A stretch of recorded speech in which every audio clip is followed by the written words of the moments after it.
जय जय श्री श्री श्रीमद् भगवद गीता प्रेमानंदे हरिध्वनि बलमणि जय जय श्री श्री श्रीमद् भगवद गीता प्रेमानंदे हरिध्वनि बलमणि जय जय श्री श्री श्रीमद् भगवद गीता प्रेमानंदे हरिध्वनि बलमणि हरि बोल हरि बोल हरि बोल।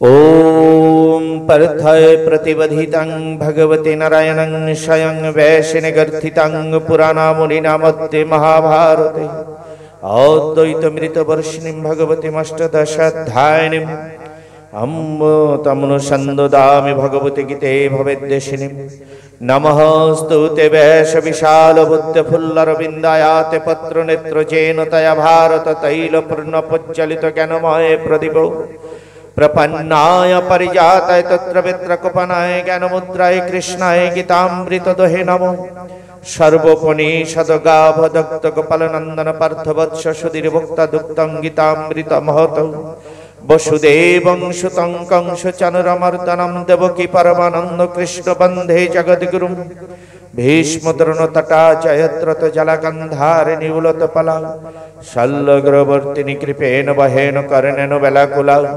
अश्वत्थामविकर्णघोरमकुरादुच्चधनं वर्तिनीं सातीर्णं खलु पाण्डवरनदिकैवरतककेशव पराशर्यवच शरजमलं गीतार्थगन्धितकटं नानाख्यानककेशरं हरिकथसंवदनं वदितं लोके सज्जनशटापतिरहुरहु पेपियामं मुदाभयात भरत पंकज कलिमल प्रदंशिन श्रेयसे मुकंकारदिवाचलं पंगलं हयाते ग्रीं जत्कृपतमहं वन्दे परमानन्दमाधवं यं ब्रह्मा वरुणरुद्रमरुतस्तम्भितदभ्यस्तावो विवर्धसङ्गपदक्रमोपनिषदगायन्ति यं सामगा ध्यानवस्थिततद्गतनमनस्य पश्यन्ति यं यगिनं जं सन्तु न विदुषुरसुरगणदेवाय तस्मै नमो नमो।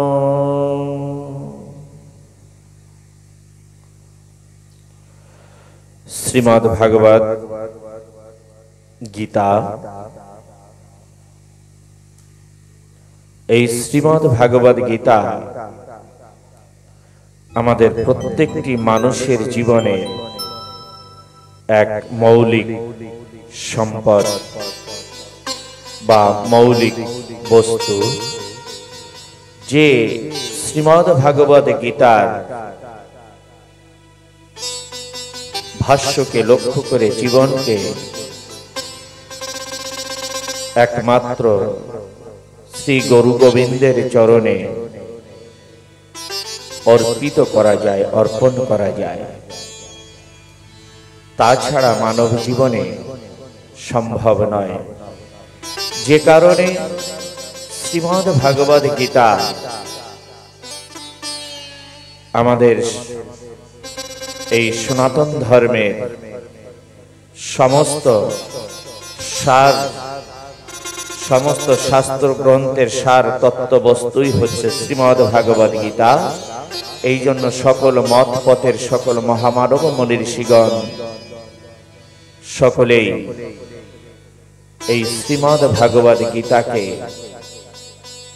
সকল ভক্তের হাতে তুলে দিয়েছেন।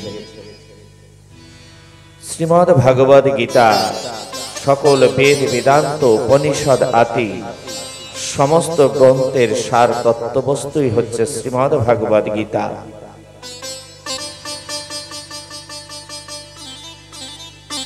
এই শ্রীমদ্ ভাগবত গীতা আমাদের প্রত্যেকটা মানুষের জীবনে লক্ষ্য না করলে, যেমন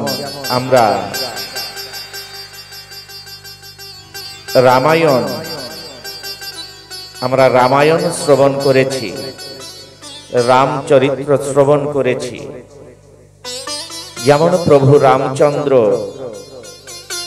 যখন সীতা দেবী এবং লক্ষ্মণ ঠাকুরকে সঙ্গে নিয়ে যখন বনবাসে গিয়েছিলেন,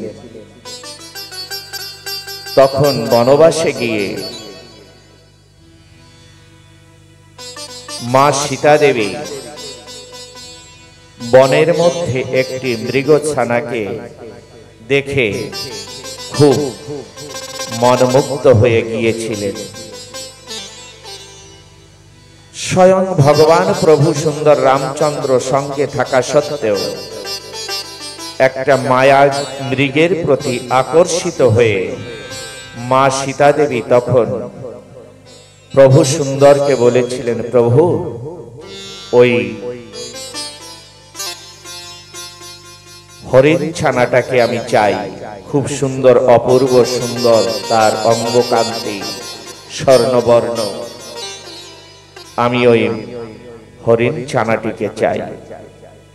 প্রভু সুন্দর বারংবার মা সীতা দেবীকে বোঝাতে চেয়েছিলেন, ওগো দেবী সীতে, স্বর্ণ কখনো মৃগ হয় না, আর স্বর্ণ মৃগ কখনো জীবন্ত থাকে না। ওটা কোনো মায়া মৃগ হবে, ছলনাকারী মৃগ হবে। ছল বস্তুর প্রতি আকর্ষিত হলে সেটা কখনো সুখদায়ক হয় না, সেটা কখনো সুখদায়ক হয় না, সে ফলটা কখনো মধুর হয় না। অতএব ওই মায়া মৃগের প্রতি আকর্ষিত হইও না। কিন্তু সীতা দেবী প্রভু সুন্দরের কথাকেও অমান্য করে তিনি ওই মায়া মৃগকে চেয়েছিলেন যে না প্রভু, আমি ওই মায়া মৃগ চাই। যখন প্রভু সুন্দর প্রভু রামচন্দ্র সীতা দেবীর কথাকে লক্ষ্য করে ওই বনে যখন হরিণ ধরতে গেলেন, তখন লক্ষ্মণ ঠাকুরকে বলেছিলেন, হে লক্ষ্মণ, ভাই লক্ষ্মণ, আমি যাচ্ছি ওই মৃগ ধারণ করতে, কিন্তু আমার অবর্তমানে এই গভীর অরণ্যের মধ্যে যেন সীতা দেবীর কোনো কষ্ট না হয়, কোনো বিপদ না হয়, কোনো সংকটে যেন পড়ে না। লক্ষ্মণ, তুমি দেখো ভাই। লক্ষ্মণ ঠাকুর তখন করজোড়ে প্রভু রামচন্দ্রকে বললেন, প্রভু তথাস্তু। যখন মৃগ ধারণ করতে গেলেন, যখন একটু জঙ্গলের মধ্যে ছুটতে ছুটতে আড়াল হয়ে গেছেন প্রভু রামচন্দ্র, এমন সময় একটা বনের মধ্যে থেকে বাতাসের তরঙ্গে প্রভু রামচন্দ্রের কণ্ঠস্বরের মতন স্বর ভেসে আসছে। মনে হচ্ছে যেন প্রভু রামচন্দ্র কোনো সংকটে পড়ে বা কোনো বিপদে পড়ে তিনি চিৎকার করছেন, আমাকে বাঁচাও বাঁচাও বলে। মা সীতা দেবী যখন সেই জঙ্গলের ওই চিৎকার শব্দটা শুনেছেন, মা সীতা দেবী তখন খুব উন্মাদিনীর মতন হয়ে বলছেন লক্ষ্মণ ঠাকুরকে, ওগো লক্ষ্মণ ঠাকুর, প্রভু রামচন্দ্র নিশ্চয়ই কোনো বিপদ সংকটে পড়েছে, যে কারণে চিৎকার করে বলছেন বাঁচাও বাঁচাও বাঁচাও বলে। ওগো, তুমি তাড়াতাড়ি করে যাও, প্রভু সুন্দরকে উদ্ধার করো, সহায়তা করো। লক্ষ্মণ ঠাকুর বললেন, ওগো মা সীতা দেবী, এই ত্রিভুবনে এমন কোন শক্তি নেই যে সেই শক্তি এসে আমার প্রভু রামচন্দ্রকে কখনো কোনো বিপদে বা সংকটে ফেলতে পারে, এটা সম্ভব নয়। সীতা দেবী সে কথাকেও অমান্য করলেন যে না, নিশ্চয়ই কোনো সংকটে পড়েছে, অবশ্যই তুমি যাও। লক্ষ্মণ ঠাকুর তখন কিংকর্তব্য বিমূঢ়া, ধর্ম সংকটে পড়ে গেলেন। প্রভু রামচন্দ্র বলে গেছেন সীতা দেবীকে রক্ষা করতে, এদিকে সীতা দেবী আবার বলছেন প্রভু রামচন্দ্রকে রক্ষা করতে, কিন্তু প্রভু রামচন্দ্র তখন সম্মুখে নেই, সীতা দেবী তখন সম্মুখে আছেন। তাই সীতা দেবীর কথাকে মেনে তিনি চলবেন এখন প্রভু রামচন্দ্রের কাছে, রামচন্দ্রকে উদ্ধার করতে। মনে মনে চিন্তা করলেন, তাই তো আমার প্রভু দাদা বলে গিয়েছিলেন যে সীতা দেবীর যেন কোনো দুঃখ কষ্ট না আসে, তাই আমার অবর্তমানেও যেন সীতা দেবীর কোনো কষ্ট না হয়, কোনো সংকটে না পড়ে। তখন লক্ষ্মণ ঠাকুর সীতা দেবীকে ডেকে বললেন, মা সীতা দেবী, আমি তো যাচ্ছি প্রভুকে উদ্ধার করতে, প্রভুকে আনতে, তো আমার অবর্তমানে আমি এই কুঠিরটাকে আমি সুন্দর একটি গণ্ডিবদ্ধ করে রেখে যাচ্ছি। কখনো কোনো ছলনাকারী বা সাধু বা কোনো ভিখারি এসেও যদি ভিক্ষা চায় তবে ভিক্ষা দেবে না, কোনো প্রলোভনে যেন তুমি এই গণ্ডির বাইরে আসবে না। আর লক্ষ্মণ ঠাকুর জানতেন এই গণ্ডিকে অতিক্রম করে আমার সীতা দেবীর কাছে যে কোনো দুষ্ট প্রবেশ করবে এমন শক্তি ত্রিভুবনে নেই। তাই আমার অবর্তমানেও সীতা দেবীকে কখনো কোনো সংকটে পড়তে হবে না। তখন লক্ষ্মণ ঠাকুর একটা কুঠিরটিকে গণ্ডিবদ্ধ করে রেখে লক্ষ্মণ ঠাকুর গেলেন। যখন লক্ষ্মণ ঠাকুর না চলতে চলতে বৃক্ষের আড়াল হয়ে গিয়েছে, অমনি করে এক ছলনাকারী কপটি সাধু তপস্বীর বেশ ধারণ করে মা সীতা দেবীর কাছে এসেছিলেন। ভিক্ষাং দেহি, ভিক্ষাং দেহি, ভিক্ষাং দেহি। যখন ভিক্ষা চেয়েছিলেন, মা সীতা দেবী তখন ভিক্ষার থালা হাতে নিয়ে গণ্ডির ভিতরে বসে ভিক্ষা দান করতে চেয়েছিলেন, কিন্তু ছলনাকারী তপস্বী তিনি বললেন, ওগো মা, আমাকে তো ওইভাবে ভিক্ষা দিলে আমি ভিক্ষা গ্রহণ করি না। যত সময় পর্যন্ত তুমি মুক্ত হয়ে মুক্ত হস্তে আমাকে ভিক্ষা দান না করবে তত সময় আমি ওই ভিক্ষা গ্রহণ করব না। তুমি গণ্ডি থেকে বাইরে এসে, গণ্ডির বাইরে এসে মুক্ত হয়ে মুক্ত হস্তে আমাকে দান করো, তবেই আমি গ্রহণ করব, তাছাড়া গ্রহণ করব না। তখন যখন এইভাবে বলে একটু ক্রোধ দেখিয়ে যখন সেই তপস্বী চলে যাচ্ছেন, যে আমি যদি ফিরে যাই তাহলে তোমার আর বিপদের সীমা নাই, তখন মা সীতা দেবী মনে মনে চিন্তা করলেন যে না জানি আমার প্রভু গিয়ে কোন সংকটে পড়েছে, যদি আমি এই তপস্বীকে ভিক্ষা দান না করি তাহলে হয়তো আরো কোনো সংকট হতে পারে। তাড়াতাড়ি করে যখন ওই গণ্ডির বাইরে এসে ভিক্ষা দান করতে গিয়েছিলেন, অমনি কপটি তপস্বী কপট বেশকে পরিত্যাগ করে নিজের বেশকে ধারণ করে মা সীতা দেবীকে হরণ করে নিয়েছিলেন। সেই তপস্বী, কপটি তপস্বী ছিল রাবণ। কথাটার তাৎপর্য হলো এই যে শ্রীমদ্ ভাগবত গীতার কথা বলতে গিয়ে অল্প একটু রামায়ণের প্রসঙ্গে আসতে হলো। কথাটার তাৎপর্য হলো এই, প্রভু সুন্দরের সঙ্গে থাকা সত্ত্বেও মা সীতা দেবী এক মায়া মৃগের প্রতি আকর্ষিত হয়েছিলেন।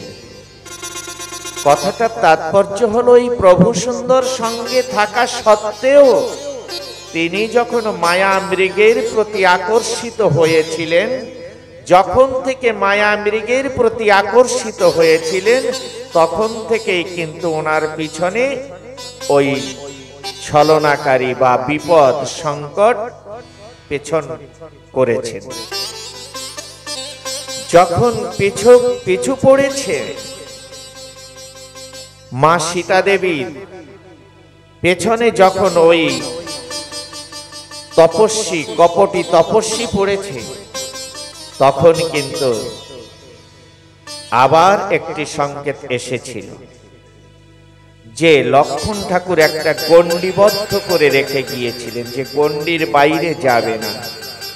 যদি গণ্ডির বাইরে যাও তাহলে কিন্তু বিপদ আসতে পারে, আর গণ্ডির মধ্যে যত সময় থাকবে তত সময় কোনো বিপদ, কোনো সংকট থাকবে না, আসতে পারবে না।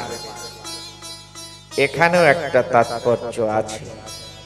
আগে হলো কি, যত সময় পর্যন্ত আমরা ঈশ্বরকে কাছে রাখি তত সময় পর্যন্ত আমাদের কাছে কিছু আসতে পারে না। যখন ঈশ্বরকে ভুলে গিয়ে জাগতিক জগতের মায়ার জালে ফেসে মায়া মোহে আবদ্ধ হয়ে যাই, তখন ওইরূপ বিপদ সংকট আমাদের কাছে আসে। পুনরায় আবার গুরু আমাদের সম্মুখে এসে পুনরায় আবার সুন্দর একটা গণ্ডি করে রেখে যান যে পুনরায় আবার যাতে আমরা মায়ার জালে, কাম কামনার জালে ফেসে না যাই। প্রত্যেকটা মানুষের জীবনে শ্রীগুরু এসে ওইরূপ আবার একটা গণ্ডিবদ্ধ করে রেখে যান। যেমন শ্রীমদ্ ভাগবত গীতা আমাদের প্রত্যেকটা মানুষের জীবনে লক্ষ্মণ ঠাকুর যেমন গণ্ডি দিয়ে রেখে গিয়েছিলেন, ওই গণ্ডির বাইরে যদি না যেতেন সীতা দেবীর কোনো বিপদ হতো না, আর সীতা দেবী কিন্তু রাবণের হাতে হরণ হতো না। তেমনি শ্রীগুরু আমাদের যে সকলের হাতে শ্রীমদ্ ভাগবত গীতা দিয়ে গেছেন, যদি সেই শ্রীমদ্ ভাগবত গীতার যে ভাষ্য, গীতার যে নীতি নিয়মকে আমরা যদি ওইরূপ গণ্ডি স্বরূপ সদা সর্বদা স্মরণ করে গীতার নিয়ম নীতির মধ্যে দিয়ে বিচারণ করি, তাহলে এই জগতে এমন কোনো শক্তি নেই যে সেই শক্তি এসে আমাদের এই মানব জীবনকে নষ্ট করতে পারে। সুন্দর একটি গণ্ডিবদ্ধ করে রেখে গেছেন আমাদের প্রতি প্রত্যেকে সদ্গুরুগণ। তাই এই শ্রীমদ্ ভাগবত গীতাই হচ্ছে আমাদের জীবনের এক ব্রহ্মবাণ স্বরূপ। আমরা কখনো কোনো বিপদে সংকটে পড়লে গীতাকে স্মরণ করলে আর গীতার ভাষ্যকে অনুসরণ করলে আমাদের চলার পথের সমস্ত বিপদকে খণ্ডন করে আমরা ঈশ্বরমুখী হতে পারব, ঈশ্বরের কাছে পৌঁছে যেতে পারব।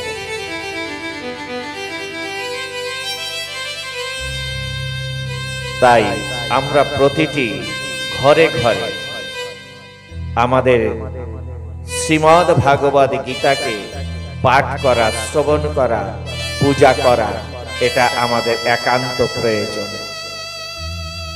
আমরা অনেকে আছি যে শ্রীমদ্ ভাগবত গীতা আমরা পাঠ করতে পারি না, কারণ স্কুল কলেজে যেতে পারিনি, আমরা পড়তে পারি না। তা কেমন করে পড়ব? গীতা জ্ঞান কেমন করে অর্জন করব?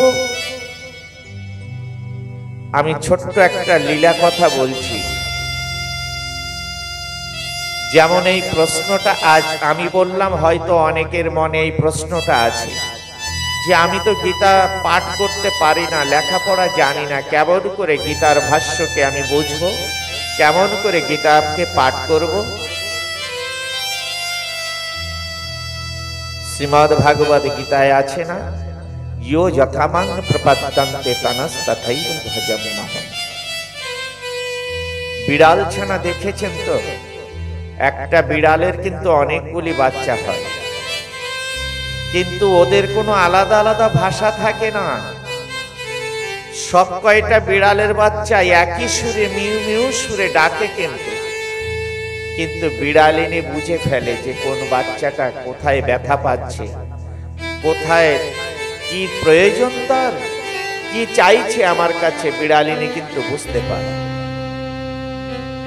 তেমনি একই সুরে বাচ্চাগুলি ডাকে, বিড়ালিনী বুঝে তার উপযুক্ত যে বাচ্চাটার যা প্রয়োজন বিড়ালিনী তাই দিচ্ছে।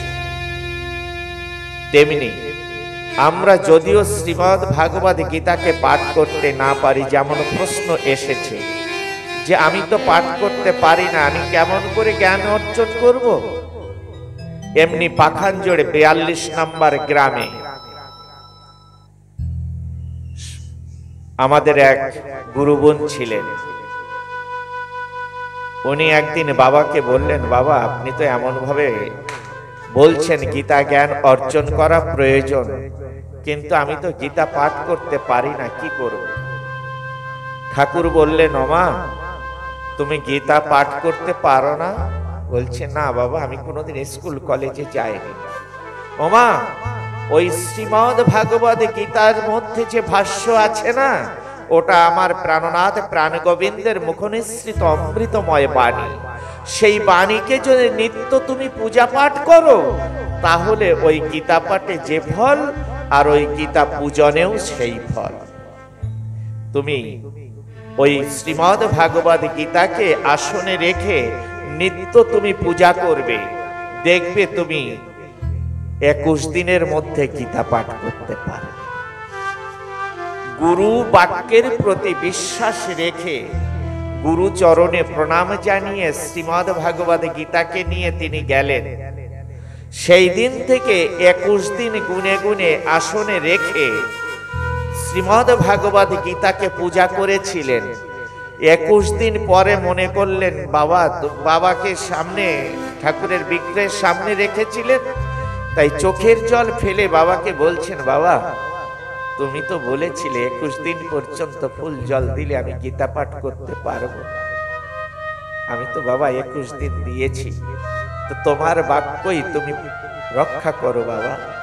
শ্রীমদ্ ভাগবত গীতাকে চোখের জল ফেলে বাবাকে বলে যখন গীতা সম্মুখে খুলেছেন, অমনি দেখেন প্রত্যেকটা অক্ষর তিনি পড়তে পারছেন।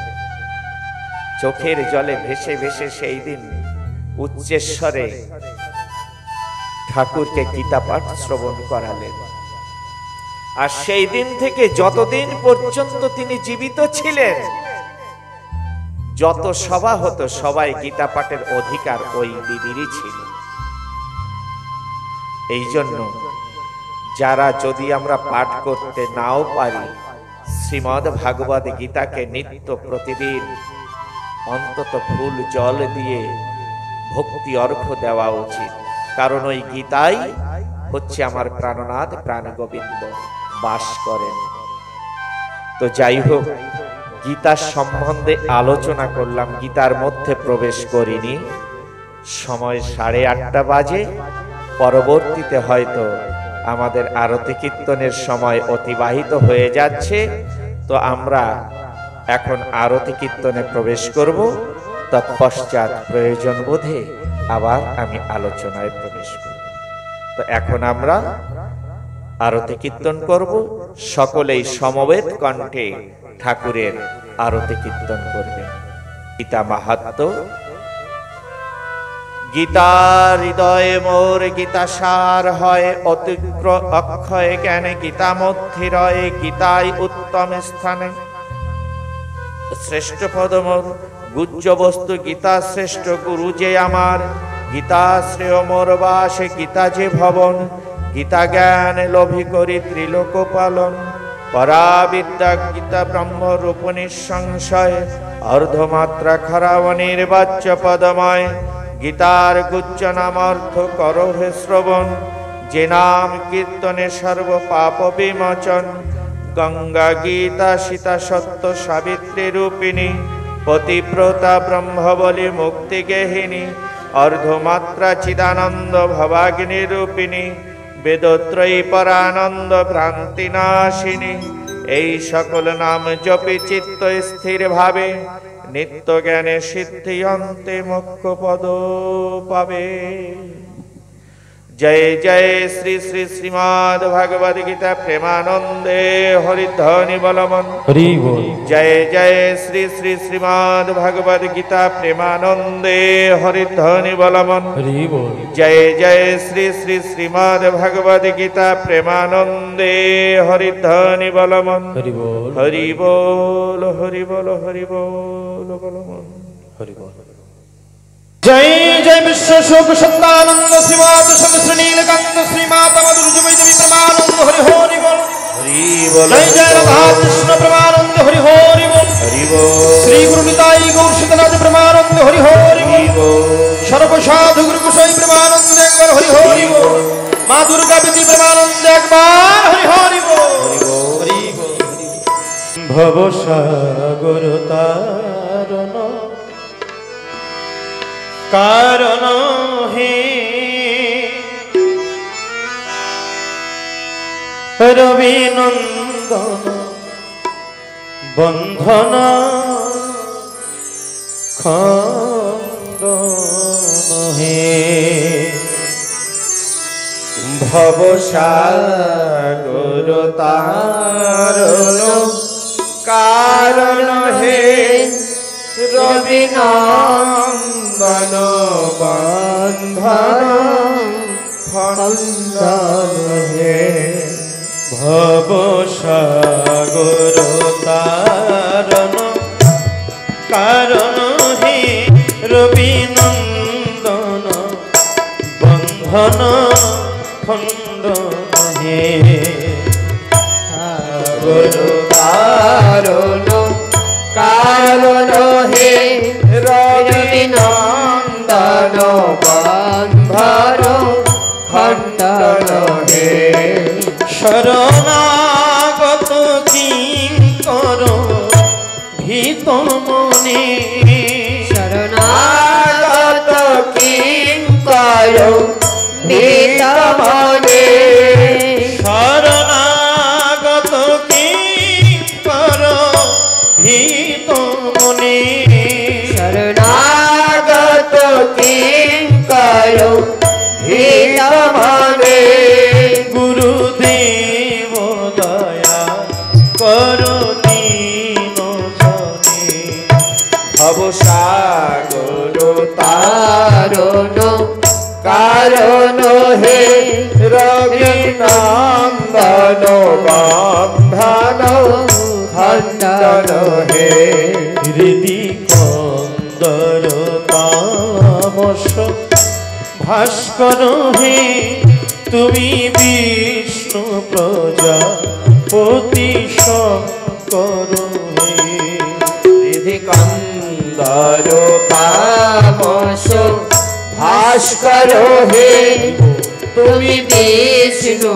प्रजापति शंकर हे परब्रह्म परात् पर वेद ध्वनि परब्रह्म परात् पर वेद ध्वनि गुरुदेव दया करो दीन जने भव सागर तारण कारण हे रवि नंदन बंधन खंडन हे मन बारण शासन अंकुश हे नर त्राण तारी हेरी चाक्षुष हे मन बारण शासन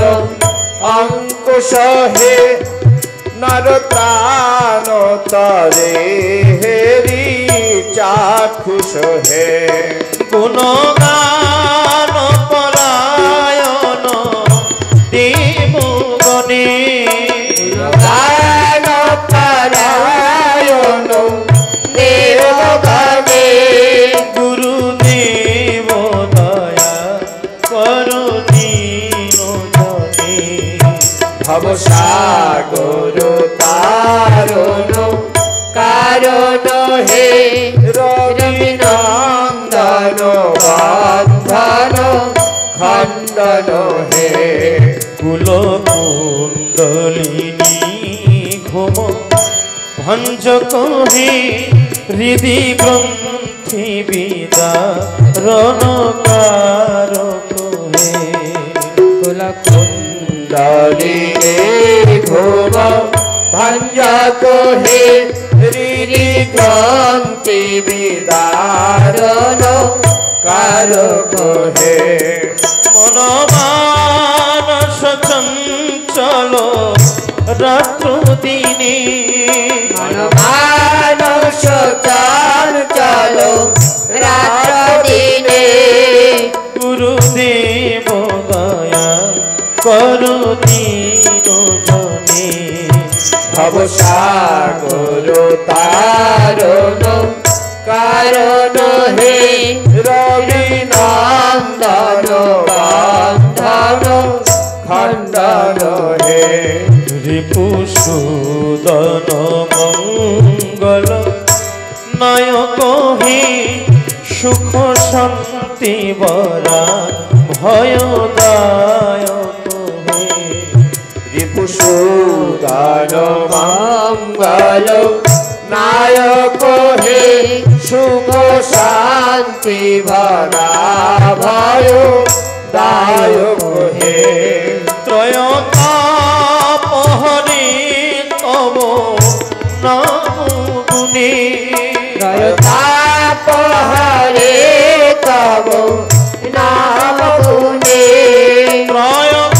ত্রয়তাপহরে তব নাম গুণে ত্রয়তাপহরে তব নাম গুণে গুরুদেব দয়া করো দীন জনে ভবসাগর তারণ কারণ হে রবি নন্দন বন্ধন খণ্ডন হে অভিমান প্রভাবী নাশক হে গতিহীন জনে তুমি রক্ষক হে অভিমান প্রভাবী নাশক হে গতিহীন জনে তুমি রক্ষক হে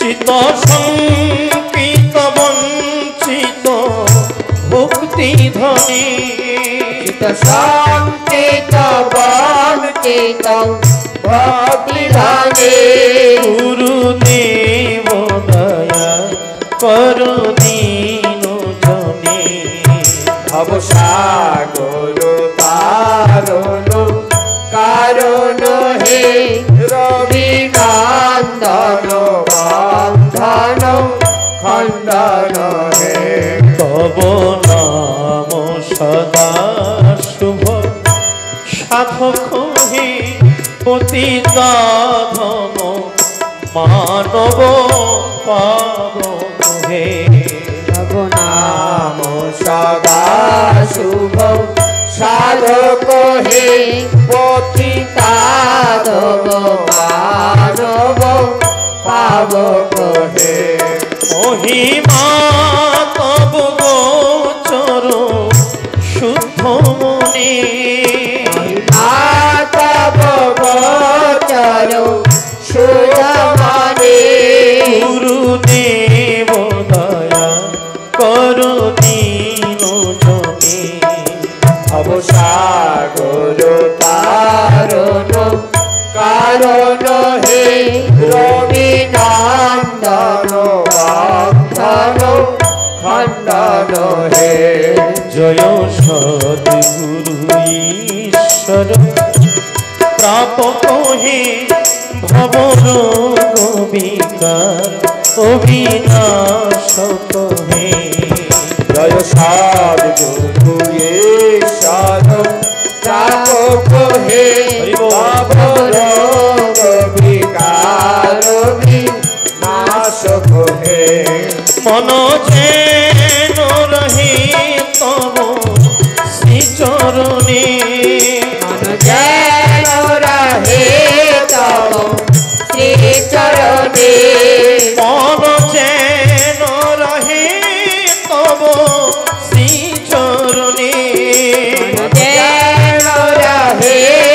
তব শ্রীচরণে গুরুদেব দয়া করো দীন জনে ভবসাগর তারণ কারণ হে রবি নন্দন বন্ধন খণ্ডন হে ভব সাগর তারণ কারণ হে রবি নন্দন বন্ধন খণ্ডন হে ভবসাগর তারণ কারণ হে রবি নন্দন বন্ধন খণ্ডন হে ভব সাগর তারণ কারণ হে রবি নন্দন বন্ধন খণ্ডন হে ভব সাগর তারণ কারণ হে রবি নন্দন বন্ধন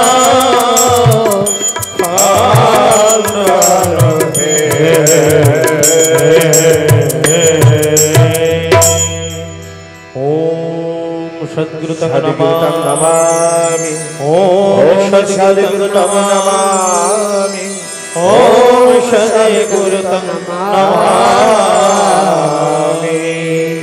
ओम सत्तानंदाय नमो नमः ओम सत्तानंदाय नमो नमः ओम सत्तानंदाय नमो नमः ओम श्री गुरु कृपा ही केवलम ओम श्री गुरु कृपा ही केवलम ओम श्री गुरु कृपा ही केवलम जय सुंदरी এখন আমি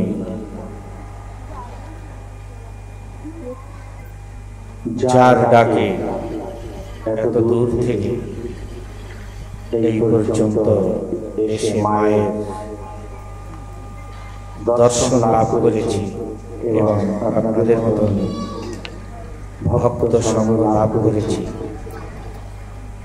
শাস্ত্রে বলেন এই জগতে বান্ধবকে যিনি ইষ্ট পথে এগিয়ে দেন যিনি এই জগতে প্রকৃত বান্ধব হচ্ছেন তিনি। তো আজ যার ডাকে আপনাদের মতো ভক্ত সঙ্গ লাভ করেছি এবং শ্রীমায়ের দর্শন লাভ করেছি, সেই আমার পরম মিত্র বান্ধব ডক্টর সঞ্জয় বাবু, আমি ওনাকে অনুরোধ করব তিনি আমাদের সম্মুখে দুই কথা বলবেন এবং বহু দূর দূর থেকে ভক্তবৃন্দ এসেছেন, পাখানজোড় থেকেও বেশ কিছু ভক্তরা এসেছেন এবং মঙ্গলচড়া থেকেও বেশ কিছু ভক্তরা এসেছেন। তো আমি এখন আমার এই দাদাকে বলবো, উনি আমাদের দু কথা শুনবেন।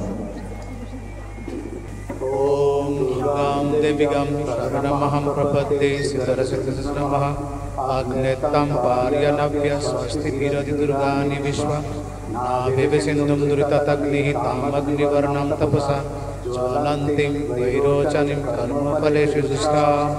ओम दुर्गां देवताय नमः। আমি এখানে উপস্থিত শ্রীমৎ স্বামী গোবিন্দ ব্রহ্মচারীকে প্রণাম জানাই। আমার প্রিয় গ্রামবাসী বিকাশপল্লীর প্রতিটা লোককে আমি প্রণাম জানাই। আপনারা যারা দূর দূর থেকে এসেছেন ঠাকুরের পরম ভক্তদের আমি প্রণাম জানাই। আমাদের এই দুর্গোৎসব শুরু হয় নরনারায়ণ সেবাশ্রমে একটা বড়দম।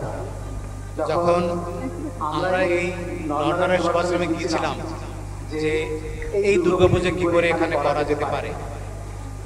দুর্গা মানে সংস্কৃত শব্দ একটা, দুর্গা মানে কঠিন, দুর্গা মানে মহাকঠিন, দুর্গা মানে যেটা করা অসম্ভব।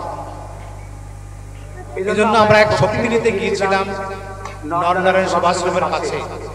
আর সেখানে সত্য স্বামীজি ছিলেন, প্রশান্ত স্বামীজি ছিলেন, স্বামী গোবিন্দ ব্রহ্মচারী ছিলেন।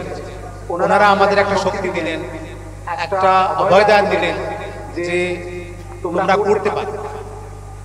যখন এই প্রোগ্রামটা শুরু করলাম, যেটা আপনাকে বলছি যে মায়ের 10টা হাত দেখছেন, 10টা হাতে 10টা দেবতার বড় বড় শক্তি নিয়ে মা এখানে দাঁড়িয়ে আছে। আর মার এই পুজো করতে গেলে টাকা পয়সা থেকে জরুরি হচ্ছে ওই যে মা 10টা শক্তি নিয়ে আছে, তোমারও 10টা শক্তির প্রয়োজন। গোবিন্দ স্বামীজি আমাকে বারবার বলতেন কি পুজো করতে গেলে সবচেয়ে আগে আপনাকে সব ভাই বোনকে এক জায়গায় করতে হবে। কিভাবে করতে হবে আপনি জানেন, কিন্তু এটা করতে হবে। না করতে পারলে ওই মার যে 10 হাতে 10 শক্তি, সেই শক্তিটা পাবেন বা পুজো করতে পারবেন। আপনাদের এটা বলি, গোবিন্দ স্বামীজির সঙ্গে আমার অনেক কথাবার্তা হয়, আলোচনা হয়, প্রতিটা জিনিসেই ডিসকাশন হয়। কিন্তু যখন উনি বললেন যে এই শক্তি হচ্ছে তোমাদের ভিতর, তোমাদেরকে এক জায়গায় হতে হবে। আজ আপনাদের বলতে পারি আমরা 5 ভাই 2 বোন এবং আমাদের 5টি বউ, আমরা একসঙ্গে থেকে পুজো করছি। কারো ভিতরে কোনো ভেদ নেই, আমরা একসঙ্গে এখানে এসে সবার এক একটা শক্তি আছে। যদি মনে করেন আমাদের 5টা ভাই, 5টা ভাইয়ের ভিতরে 5 রকম শক্তি আছে। 2 বোন, 2টা বোনের ভিতরে আলাদা আলাদা শক্তি আছে। আমাদের 5টা বউ, তাদের ভিতরে আলাদা শক্তি আছে। সেই শক্তির সমষ্টিগত নিয়ে এই আমাদের দুর্গা পুজো করতে পারলাম। এর পিছনে যদি দেখেন নরনারায়ণ সেবাশ্রমের একটা বড় অবদান। যদি নরনারায়ণ সেবাশ্রম আমাদের পিছনে না থাকতো হয়তো এই পুজো আমরা করতে পারতাম না। প্রতি বছরই আমরা এই শুভ সভাটা করি, কেননা এই শুভ সভাটাই আমাদের পুজোর একটা মেইন পয়েন্ট থাকে, যে এটা আমাদের থাকবে। হয়তো আমরা অন্য কোনো উৎসব বা অন্য কোনো প্রোগ্রাম করতে পারি না বা করি না, সেখানে আমাদের এই প্রোগ্রামটা আমি করি। আর যেহেতু আমার গোবিন্দ স্বামীজির সঙ্গে একটা অন্তরাত্মার মিলন আছে, আমি বলি সেটা অনেক বছর থেকে, 20 বছর থেকে আমি ওনাকে দেখে আসছি, উনি আমাকে দেখে আসছেন 20 বছর থেকে বেশি হবে। কিন্তু একটা মনের মিলন আছে, একটা আত্মার মিলন আছে। আমি মনে করি যখনই আমি ওনাকে ডাক দিই বা আমাদের ভাই আমরা সবাই মিলে ওনাকে ডাক দিই, উনি দূর দূর থেকে এসেছেন। এখান থেকে কল্পনা করতে পারবেন না কত দূর থেকে উনি আসছেন শুধু এই প্রোগ্রাম করার জন্য। স্বামীজি, আমার কোনো শব্দ নেই আপনাকে ব্যক্ত করার, বা আমি সেটা করবো না, শুধু আপনাকে প্রণাম জানাই। আপনারা যারা বাইরে থেকে দূরে আসছেন, আমাদের এই বিশ্বাস পরিবার থেকে সবাইকে আমরা প্রণাম জানাই, আপনাদের জন্য কৃতজ্ঞতা ব্যক্ত করি। আপনারা এই সব হওয়ার পরে, এই প্রোগ্রামটা হওয়ার পরে, স্বামীজির হওয়ার পরে এখান থেকে প্রসাদ গ্রহণ করবেন, আমাদেরকে আশীর্বাদ করতে করবেন যে আমরা যতদিন বেঁচে আছি এই নরনারায়ণ সেবাশ্রমের সঙ্গে যুক্ত থেকে এই আমাদের মার পুজো করতে পারি আর আপনাদের সামনে এই মাকে প্রস্তুত করতে পারি। আমি চাই গোবিন্দ স্বামীজি এখন আমাদের সময় আছে, উনি ধর্ম আলোচনাটা শুরু রাখুন আর আমাদের আশীর্বাদ করুন যে আমরা এই পুজোটা আরো করতে পারি। ততদিন আমরা এই 5 ভাই বেঁচে আছি, 2 বোন বেঁচে আছি, বা আমাদের বউরা বেঁচে আছে, আমাদের ছেলেপেলেরা থাকবে, এই পুজোটা যেন করে যেতে পারি। জয় মা দুর্গা।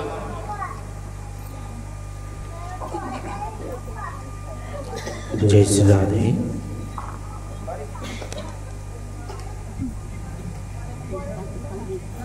আমি সর্বপ্রথম আমার পরমারাধ্য, যিনি আমার ইহকাল পরকাল আমার জীবনের ধ্রুবতারা, যাকে লক্ষ্য করে আমার জীবনের সকল আধারকে দূরীভূত করে আলোকময় জগতে পৌঁছাবার রাস্তা পেয়েছি, তিনি একমাত্র আমার পরমারাধ্য গুরুদেব শ্রী শ্রী ঠাকুর শ্রী নীলকান্ত এবং শ্রী মায়ের যুগল চরণে আমার শত সহস্র প্রণাম।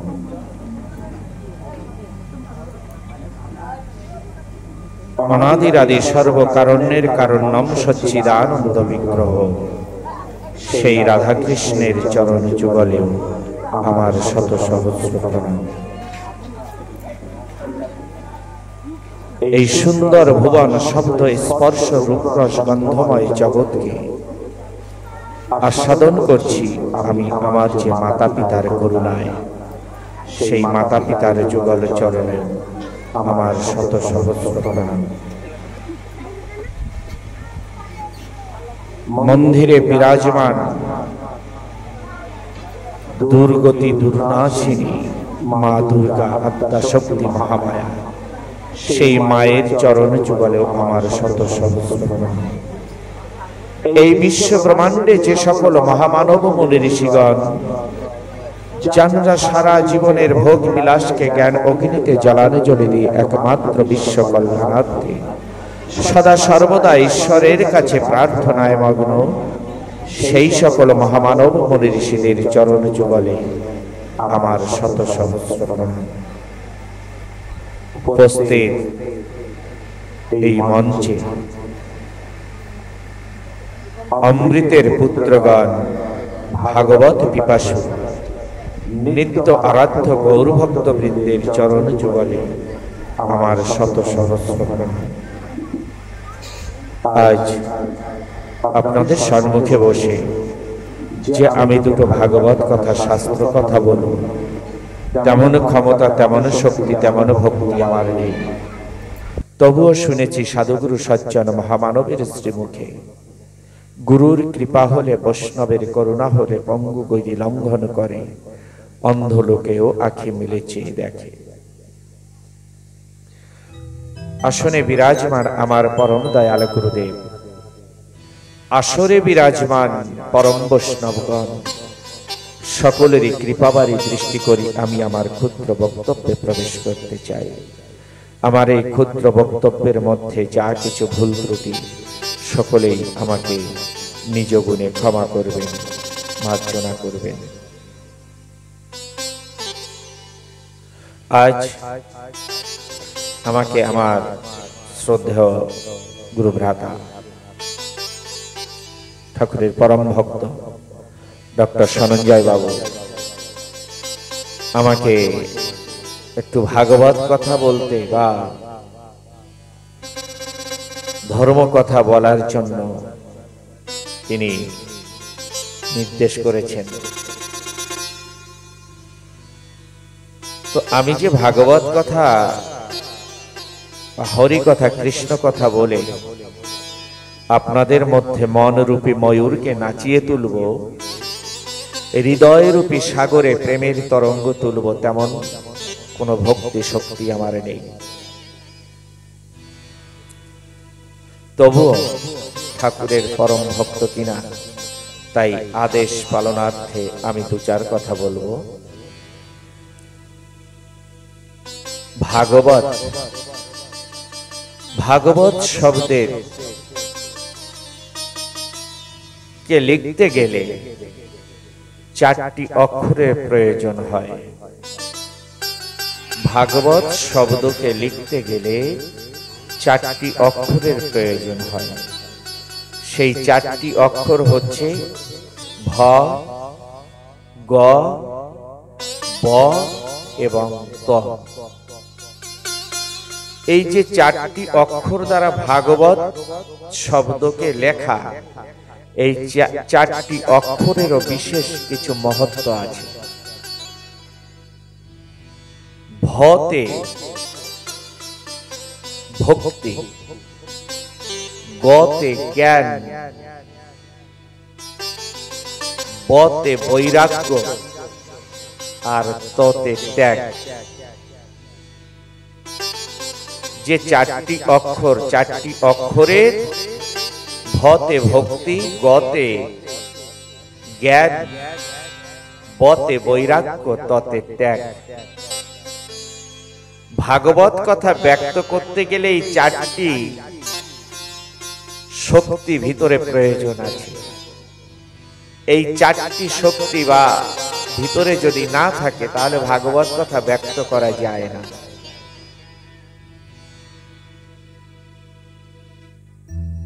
আর শ্রবণ করেও আনন্দ উপলব্ধি করা যায় না।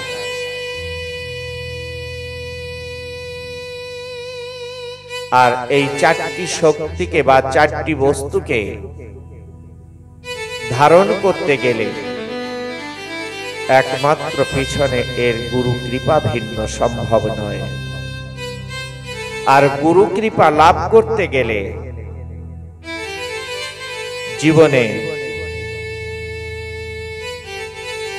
গুরু আশ্রিত হয়ে গুরুর নির্দেশিত পথকে অনুসরণ করলে সেই শক্তি ভিতরে প্রকাশিত হয়। কথা প্রসঙ্গে বহু পুরানো কিছু ঠাকুরের ছোট ছোট কথা মনে পড়ে যায়। আমার পরম দয়াল গুরুদেব ঠাকুর শ্রী নীলকান্ত, আমার যখন বয়স হয়তো 10 থেকে 12 বছর বয়স হয়, মালকানগিরি পটারু নরনারায়ণ সেবা আশ্রমে, তখন সর্বপ্রথম অবস্থা আশ্রমের একটা ছোট্ট টিনের ঘর। সেই টিনের ঘরে ঠাকুর বারান্দায় একটা ছোট্ট খাটের উপরে বসা থাকতেন সব সময়ের জন্য। তো ঠাকুর সেই খাটের উপরে বসে বসে কথা বলছেন, ঠাকুরের সুমধুর বাণী ভক্তবৃন্দ শ্রবণ করছেন। ঠাকুর কথা বলে যাচ্ছেন, প্রচন্ড রৌদ্র, উপরে টিনের ছাউনি।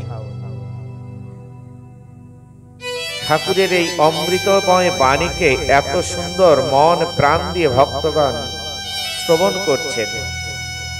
আর ঠাকুর ও ভক্তদের মনের পরিস্থিতি দেখে, তাদের ভক্তি দেখে ঠাকুরও মনের আনন্দে কথা বলে যাচ্ছে।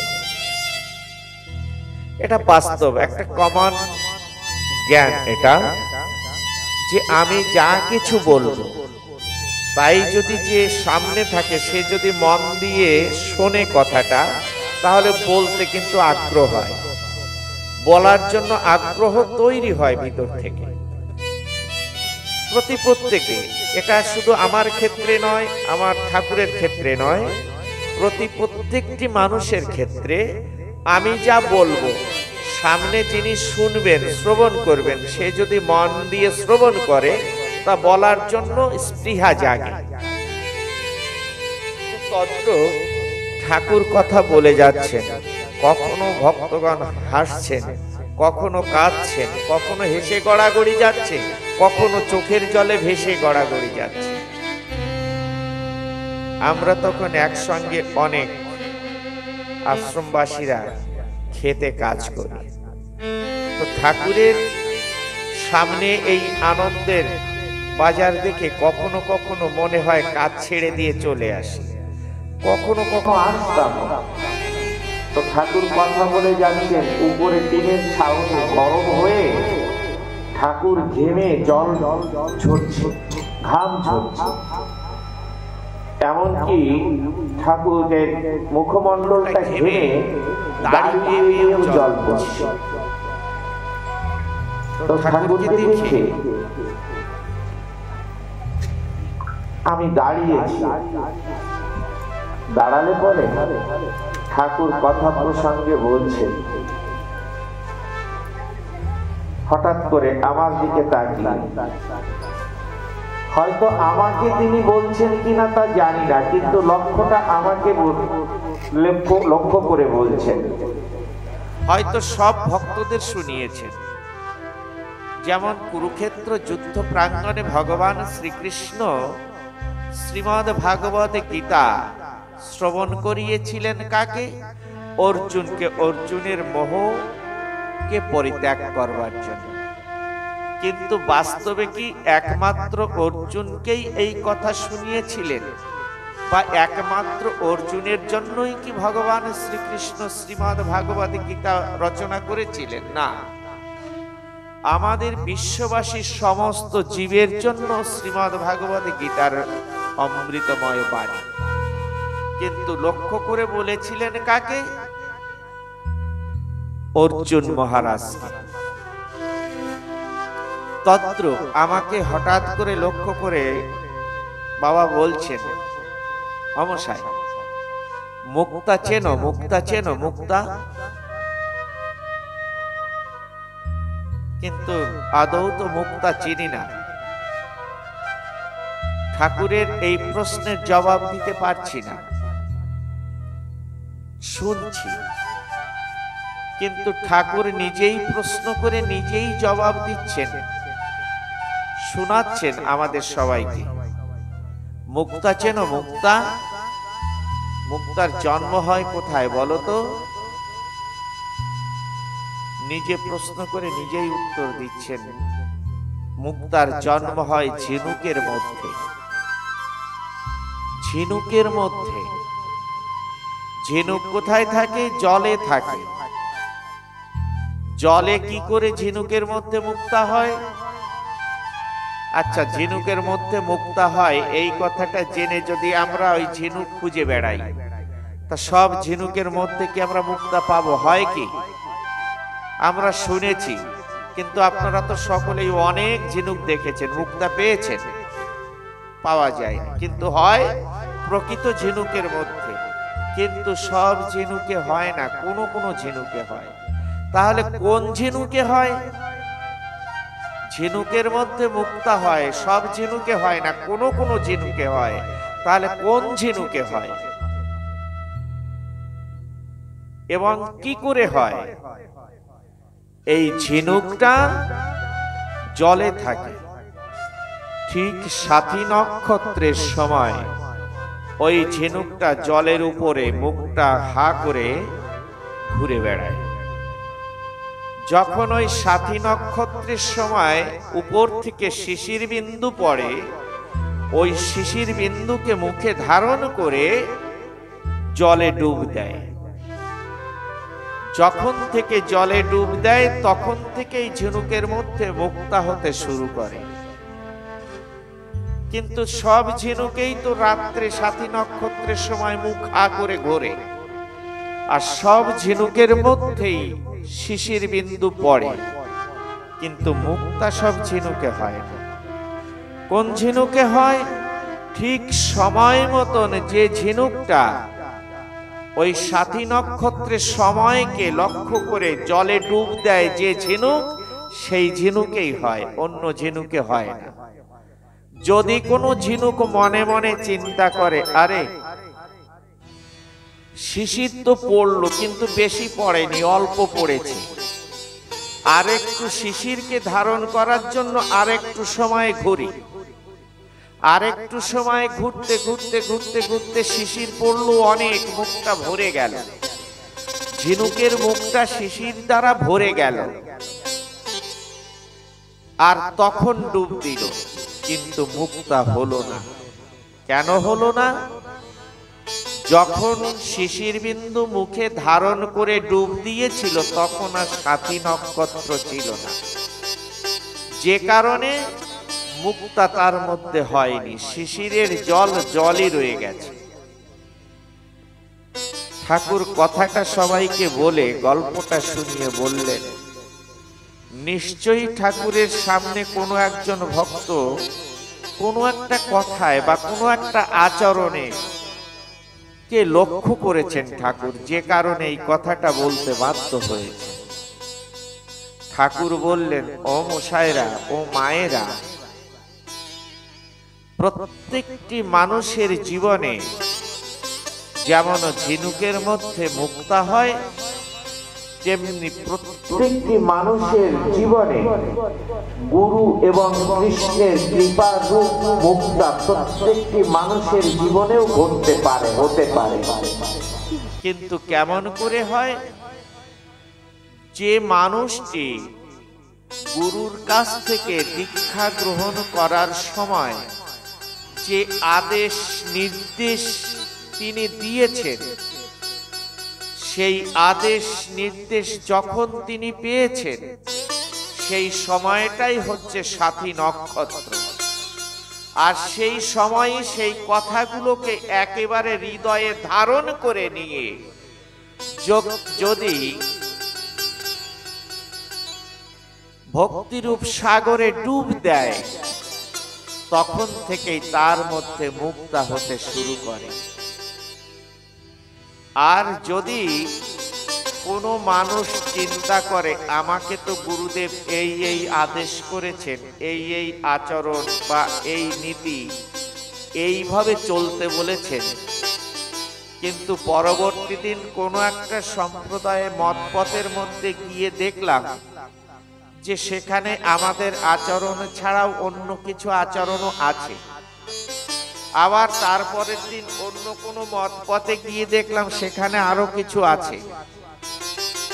একটু একটু করে সমস্ত মত পথের সমস্ত কিছুকে আমি ধারণ করা শুরু করলাম।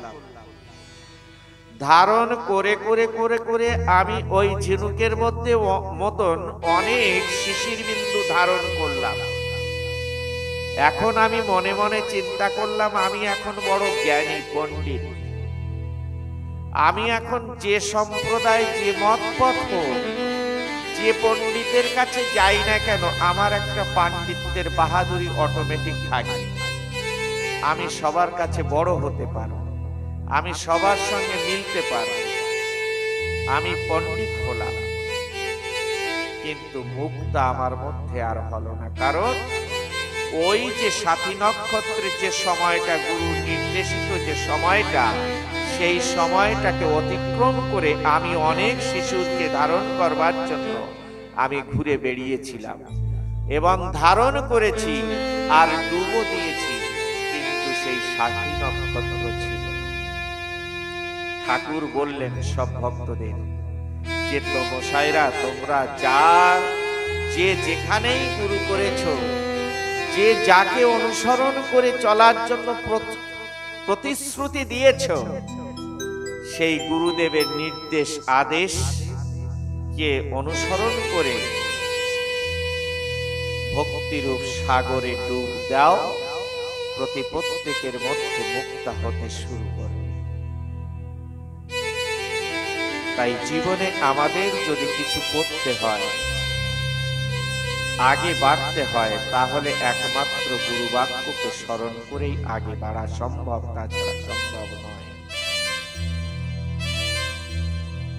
আমরা যে এ জীবনে নিজে কিছু করে আমার জীবনকে উন্নত করব, সেটা সম্ভব নয়। সত্য যুগে মানুষের আয়ু ছিল 1,00,000 বৎসর। একটা মানুষ লম্বা ছিল কত? 21 হাত। বেঁচে থাকতো কত বছর?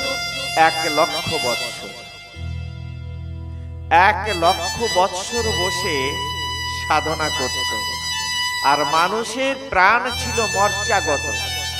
যত সময় পর্যন্ত মানুষের হাড়ের ভিতরের মর্যা নষ্ট না হতো, তত সময় তার প্রাণ যেত না।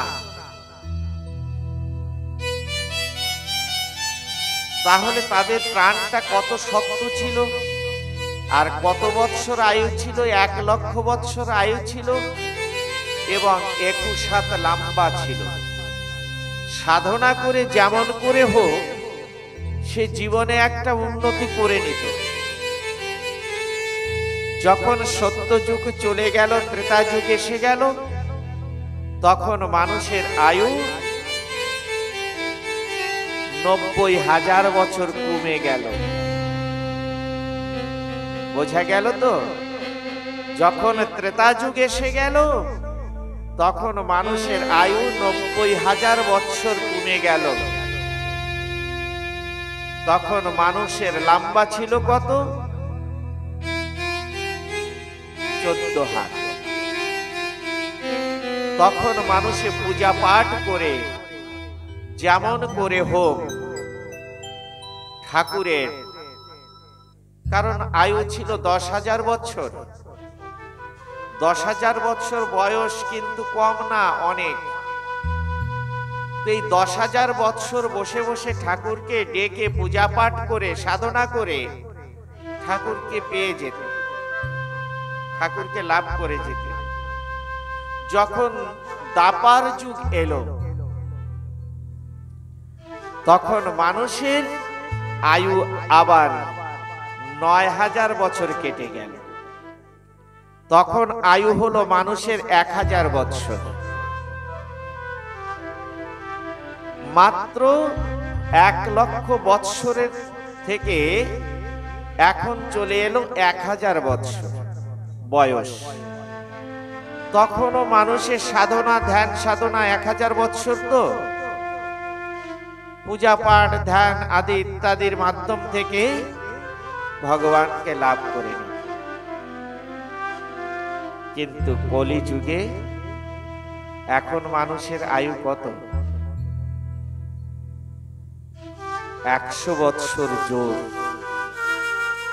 হয়তো দেখা যায় হাজার হাজার মানুষের মধ্যে কোনো একটা মানুষ হয়তো 100 বছর বাঁচলো, মানে কুল মিলিয়ে 100 বছর আয়ু দিয়েছেন ভগবান কলিযুগে। কিন্তু আমাদের কর্ম অনুযায়ী আমার আয়ুকে আমি কমিয়ে ফেলছি। তো 100 বৎসর আয়ুতে এমন কি জীবনে সাধন ভজন করব যে সেই সাধন ভজনের দ্বারাই আমি ভগবানকে লাভ করব? 1 লক্ষ বৎসর আয়ু ছিল তাই ভগবানকে পেত না সবাই। 10,000 বৎসর ছিল তখনও পেত না। 1000 বৎসর ছিল তখনও কিন্তু সবাই ভগবানকে পেত না। তো আমি এখন মাত্র 100 বৎসর আয়ু নিয়ে যে ভগবানকে পাবো, কোন কর্মের দ্বারা পাবো?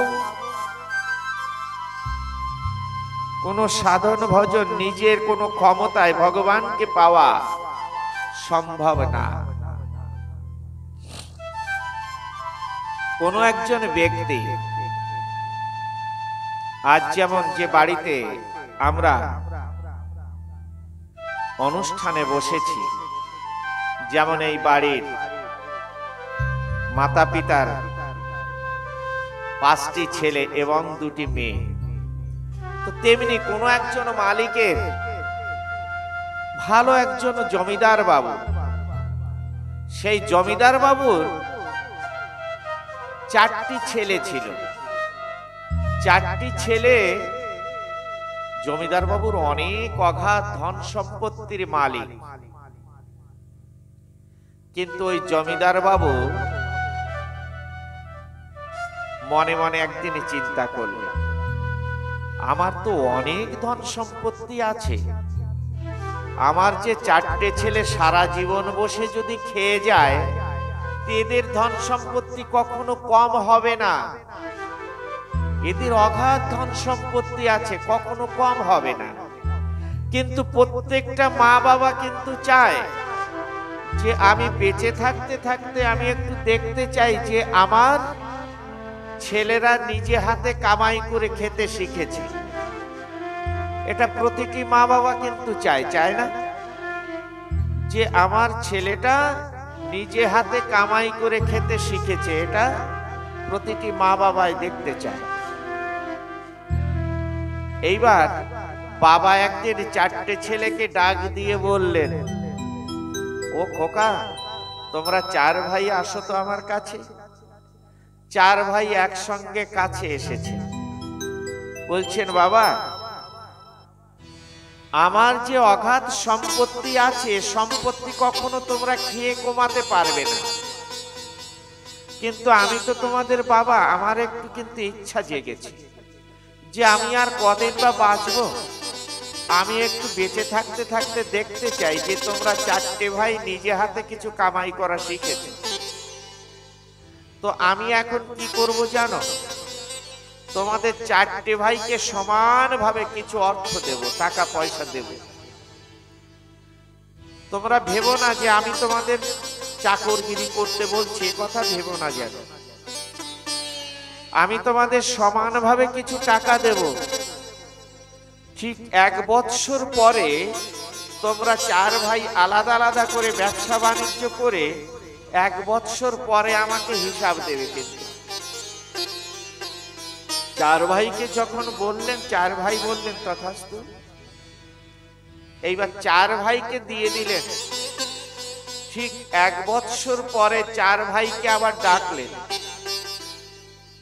খোকারা, তোমরা এখন আমার কাছে আসো তো। সবাই কাছে এসে বসলেন। বড় খোকাকে বললেন,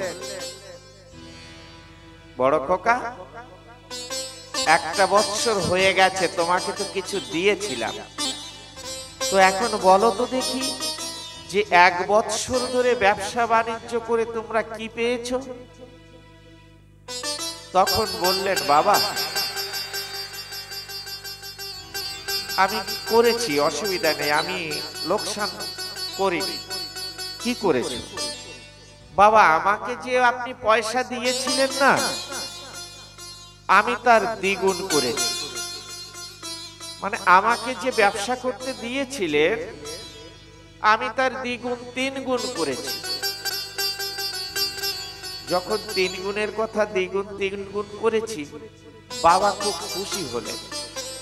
বাবা বললেন, যাক, আমি খুশি হলাম বাবা, যে আমার অবর্তমানেও তোমার কোনো অসুবিধা হবে না, ব্যবসা বাণিজ্য করে যেমন করে হোক খেয়ে যাবে। মেজ খোকা, তুমি কি পেয়েছো বাবা? মেজ খোকাকে বললেন, বাবা, আমাকে যা দিয়েছিলেন আমিও কিন্তু ব্যবসা বাণিজ্য করে আমাকে যা দিয়েছিলেন আমি দ্বিগুণ পেয়েছি। যখন মেজ খোকাকে বললেন, মেজ খোকারও কিন্তু চিন্তা বাবার মাথার থেকে সরে গেল। বেশ বেশ ভালো। যখন সেজ খোকাকে ডাক দিল, সেজ খোকা বললেন, বাবা, বড় দাদা মেজ দাদা যা পেয়েছে আমি অতটা পাইনি বাবা, আমি কম পেয়েছি। বলো না, বলো দেখি কি পেয়েছো বলো। তখন বললেন, বাবা, বড় দাদা তো 3 গুণ পেয়েছে, মেজ দাদা 2 গুণ পেয়েছে, আমি 1 গুণ পেয়েছি। লোকসান যায়নি, তবে 1 গুণ পেয়েছি। ঠিক আছে, তবু লোকসান তো যায়নি। প্রথম প্রথম ব্যবসা করলে খানিকটা লোকসান হয়, কিন্তু তোমার তো লোকসান হয়নি, চিন্তা নেই। 3টে ছেলের জন্য বাবা মাথা থেকে চিন্তা বের করে দিল। ছোট ছেলেটার দিকে যখন তাকিয়ে পড়েছেন, ছোট ছেলেটাকে দেখে খুব বাবার কষ্ট হলো। ছোট ছেলেটা মুখটি কালো করে মলিন বেশে বসে আছেন চুপচাপ করে, রুগ্ন হয়ে গেছে। তখন ছোট ছেলেটাকে বলছে, ছোট খোকা, কি হয়েছে বাবা? তুমি এমন মুখটি কালো করে মলিন বেশে কেমন বসে আছো, আর তুমি রুগ্ন হয়ে গেছো কেন? ছোট খোকা বলছেন, বাবা, বড় দাদা মেজ দাদা সেজ দাদা তো কিছু না কিছু করেছে, কিন্তু বাবা আমি তো কিছু করতে পারিনি। আমাকে যা আপনি দিয়েছিলেন তা মানে আসল হারিয়ে আমি খালি হাতে বসেছি, আমার কাছে কিছু নেই বাবা। ছোট ছেলেটার চিন্তা হয়েছে যে আমাকে তুমি যা দিয়েছিলে বাবা, সে আসলও হারিয়ে ফেলেছে, আমার কাছে কিছু নেই। বাবা তখন ছোট ছেলেটাকে কাছে ডাকিয়ে নিয়ে বলছে, ওগো তুই চিন্তা করিস না, আমি তো এইটাই দেখার জন্য তোদের ডেকে ব্যবসা করতে পয়সা দিয়েছিলাম, যে তোদের কার কতটুকু ক্ষমতা, সেই ক্ষমতা অনুযায়ী আমি তোদের জন্য ব্যবস্থা কিছু করে যাব। তো দেখলাম তো ক্ষমতা হয়েছে, 3 ভাইয়ের ক্ষমতা হয়েছে, ওদের জন্য আমার চিন্তা নেই, কিছু দিতে হবে না। ওদের যা কিছু আছে তাই দিয়ে ওরা খেয়ে যেতে পারবে। এখন বুঝে ফেলেছি তোর জন্য আমার কিছু করতে হবে, চিন্তা নেই, আমি আছি না বাবা। অভয় বাণী দিলেন বাবা ছেলেকে। অভয় বাণী দিয়ে বড় খোকাকে একটা চাবি হাতে দিয়ে বললেন, বড় খোকা, যাও তো আমার ঘরে গিয়ে দেখো, আলমারি খুলে ছোট্ট একটা কৌটো আছে, ছোট্ট একটা শক্ত খুব কৌটো আছে, সেই কৌটোটাকে আমার কাছে নিয়ে এসো। বড় খোকা যখন কৌটোটা খুলে এনে, আলমারি খুলে এনে কৌটোটা দিলেন, বাবা তখন কৌটোটাকে খুলে ছোট্ট একটি বস্তু বের করে ছোট ছেলেটার হাতটা ধরে হাতে দিচ্ছে। হাতে দিয়ে বলছে, ছোট খোকা, আমি বলেছি না তোমার চিন্তা নেই, তোমার জন্য তো আমি আছি, আমি এটাই দেখার জন্যই তোমাদের ব্যবসা করতে নামিয়েছিলাম, তো তোমার জন্য আমি আছি। এই যে বস্তু তোমাকে আমি দিলাম, এই বস্তুর দ্বারাই তোমার সারা জীবন কেটে যাবে, আনন্দে চলে যাবে, কোনো অভাব থাকবে না। বড় খোকা মেজ খোকা সেজ খোকা ডেকে বললেন, বাবা এ কি দিচ্ছ ছোট ভাইকে? বাবার সম্পত্তি তো সবার জন্য সমান অধিকার, তো ছোট ভাইকে একাকে কেন দিচ্ছ বাবা? বলছে বাবা তোদের তো যা কিছু দিয়েছিলাম তোরা ব্যবসা করে খেতে পারবি, বুদ্ধি আছে, তোদের শক্তি আছে, কিন্তু ছোট ছেলেটা তো খেতে পারবে না, তাই ওর জন্য কিছু আমি দিয়ে যাচ্ছি, যা ভাঙিয়ে ও খেতে পারে। বা ছেলেগুলো বলছে বাবা ওকে যা দিলে তুমি সব হারিয়ে ফেলেছে, আর এখন যদি আবার এই জিনিসটা দাও তো এও তো হারিয়ে ফেলবে, ওর কাছে থাকবে না, এত অমূল্য বস্তু দিচ্ছ কেন বাবা, আমাদের ভাগ করে দাও। ছেলে তিনটিকে বুঝিয়ে সুজিয়ে শান্ত করে ছোট ছেলেটাকে দিলেন যে বাবা তুই এইটাকে সব সময়ের জন্য ভাঙিয়ে খাস, তোর কোনোদিন জীবনে অভাব হবে না, কোনোদিন জীবনে অভাব হবে না। কথাটার তাৎপর্য হলো এই, যিনি জমিদার বাবু ছিলেন তিনি হচ্ছেন আমাদের পরম দয়াল ঠাকুর। চারটি ছেলে হচ্ছে চারটি যুগ, এই চারটি যুগের মধ্যে যে সত্য, ত্রেতা, দ্বাপর, এই তিনটে যুগে আমাদের সকলের যে আয়ু ছিল এবং সেই আয়ুর মাধ্যম থেকে আমরা যে ধ্যান, যোগ, তপস্যা আদি ইত্যাদি করে ভগবানকে লাভ করার সময় সুযোগ পেয়েছিলাম, কিন্তু কলিযুগে অল্প আয়ু, অন্নগত প্রাণ, এত অল্প সময়ের মধ্যে এত সাধারণ প্রাণ অর্থাৎ মর্যাগত ছিল, অস্থিগত ছিল, আর কলিযুগে অন্নগত, অন্ন না থাকলে প্রাণ থাকবে না। তো এত অল্প সময়ের মধ্যে আর এই সাধারণ প্রাণ নিয়ে যে জীবনে আমরা কিছু ভগবানকে লাভ করব তেমন ক্ষমতা আমাদের মধ্যে নেই। তাই পরম দয়াল ঠাকুর আমাদের প্রতি প্রত্যেককে,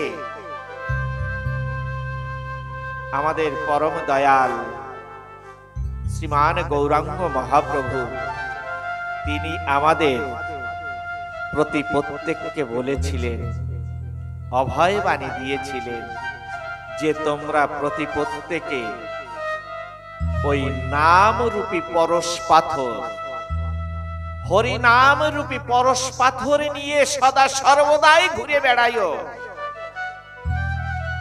বাস্তবে দেখুন, এই হরি নাম রূপী পরশ পাথর যদি সাথে করে নি কেউ ঘোরে, আমার মনে হয় তার মতন ধনী এই জগতে আর কেউ নেই। হরিনাম রূপী পরশ পাথরে নিয়ে জগতে যদি সব সময়ের জন্য কেউ বিচারণ করে, তার মতন রাজা মহারাজা জগতে আর কেউ নেই।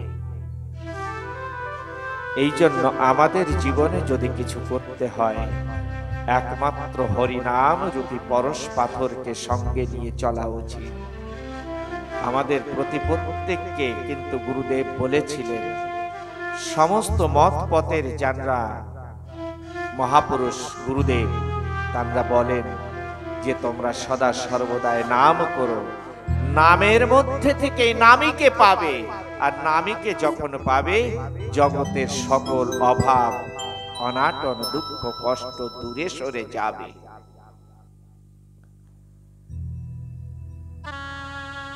তো আজ ঠিক যে বাড়িতে বসেছি, আমার মনে হয় এই বাড়ির যিনি গৃহকর্তা ছিলেন, আমার মনে হয় তিনিও এই 5টি পুত্রকে ঠিক ওইরূপ কোনো পরশ পাথর দিয়ে গিয়েছিলেন, যে পরশ পাথরের দ্বারা আজও তারা এইরূপ ভাবে ধর্মকর্মের মধ্যে দিয়ে জীবনকে অতিবাহিত করছে। আজ যে দুর্গা পূজা উপলক্ষে আমরা একত্রিত হয়ে এখানে হরিনাম, হরিকথা শ্রবণ করার জন্য, হরি নাম করবার জন্য সুযোগ পেয়েছি দুর্গা পূজা উপলক্ষে। এই দুর্গাকে দুর্গতি নাশিনী যিনি মা দুর্গাই হচ্ছেন তিনি। দুর্গতি নাশিনী যিনি, মা দুর্গাই হচ্ছেন তিনি। সকল দুর্গতিকে যিনি নাশ করে আমাদের শান্তি প্রদান করেন, তিনি হচ্ছেন মা দুর্গা। যেমন মা দুর্গার সঙ্গে, মা দুর্গার কিন্তু একার পূজা হয় না, করি না। আর মা দুর্গা একা পূজা নেন না, সঙ্গে কিন্তু আরো 4 জন আছে, তাই না?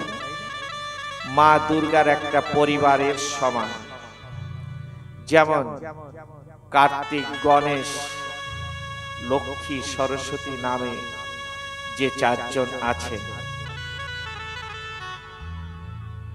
দুর্গা পূজায় সমস্ত শক্তির অধিকারী হওয়া যায়। যেমন কার্তিক ভগবানের পূজা হয় কেন? কার্তিক ভগবানের পূজা করলে মানুষের মধ্যে, কার্তিক হচ্ছেন দেবতাদের এক সৈন্য, অর্থাৎ দেবতাদের মধ্যে সেনাপতি হচ্ছেন কার্তিক। দেবতাদের সেনাপতি হচ্ছেন কার্তিক এবং ব্রহ্মচর্য, ব্রহ্ম শক্তির অধিকারী এই কার্তিক। কার্তিক পূজা করলে মানুষের মধ্যে সেই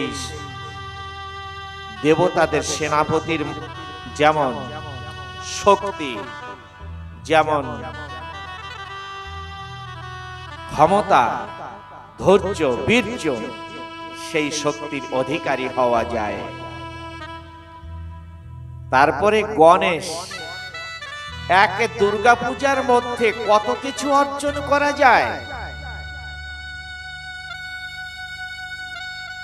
গণেশ পূজায় মানুষের মধ্যে কি হয়? মা দুর্গা দেবী একদিন কার্তিক এবং গণেশ দুভাইকে ডেকে কাছে এনে বলছেন, তোমাদের আজ পরীক্ষা নেব আমি। কে সর্বপ্রথম এই বিশ্ব ব্রহ্মাণ্ডকে বিচারণ করে আমার কাছে আসতে পারে, কে সকল জ্ঞানের বেশি জ্ঞানের অধিকারী কে? তখন মা দুর্গা বলেছিলেন যে তোমাদের দু ভাইয়ের মধ্যে এই বিশ্বকে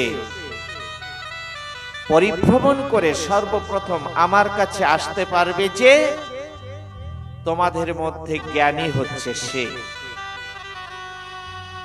গণেশ ঠাকুর তখন বললেন, ওমা,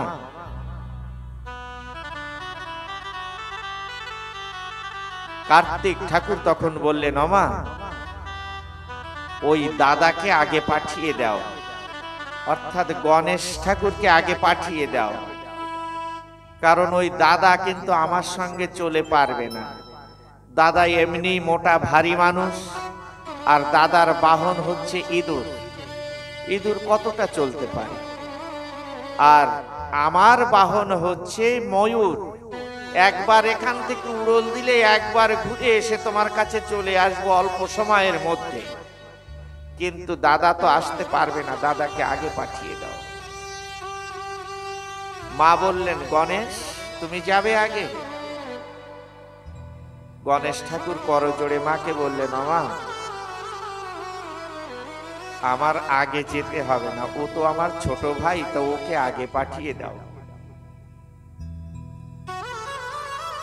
যখন কার্তিক ভগবানকে পাঠিয়ে দিলেন, যাও রওনা করো দু ভাই, কার্তিক কিন্তু আগে ময়ূর নিয়ে বেরিয়ে গেলেন ভ্রমণ করতে। গণেশ করজোড়ে এসে মায়ের চরণ তলে পড়ে মাকে বলছেন, মা, তোমার চরণ তলেই তো এই বিশ্ব ব্রহ্মাণ্ড সকল কিছু। মা, করজোড়ে মায়ের কাছে চোখের জল ফেলে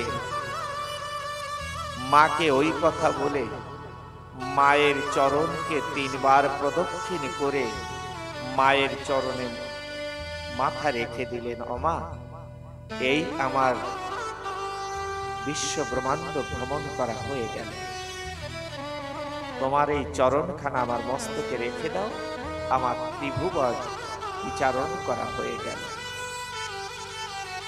মা তখন গণেশকে নিজে হাতে ধরে উঠিয়ে গণেশকে জড়িয়ে ধরে বলল, পুত্র আমার পরীক্ষায় তুমি উত্তীর্ণ হয়েছ, তুমি একমাত্র পরম জ্ঞানী। গণেশ পূজা করলে মানুষের মধ্যে জ্ঞান হয়, আর গণেশ হচ্ছে এক সদ্গুরুর পথিক। আমরা ব্রহ্মা বিষ্ণু শিবকে পাওয়ার জন্য সংসারের সমস্ত কাজের অবসর বের করে একটু একটু করে অর্থ বাঁচিয়ে বাঁচিয়ে আমরা মনে করি তীর্থে যাব, ভ্রমণে যাব, ব্রহ্মা বিষ্ণুকে আমরা দর্শন করব।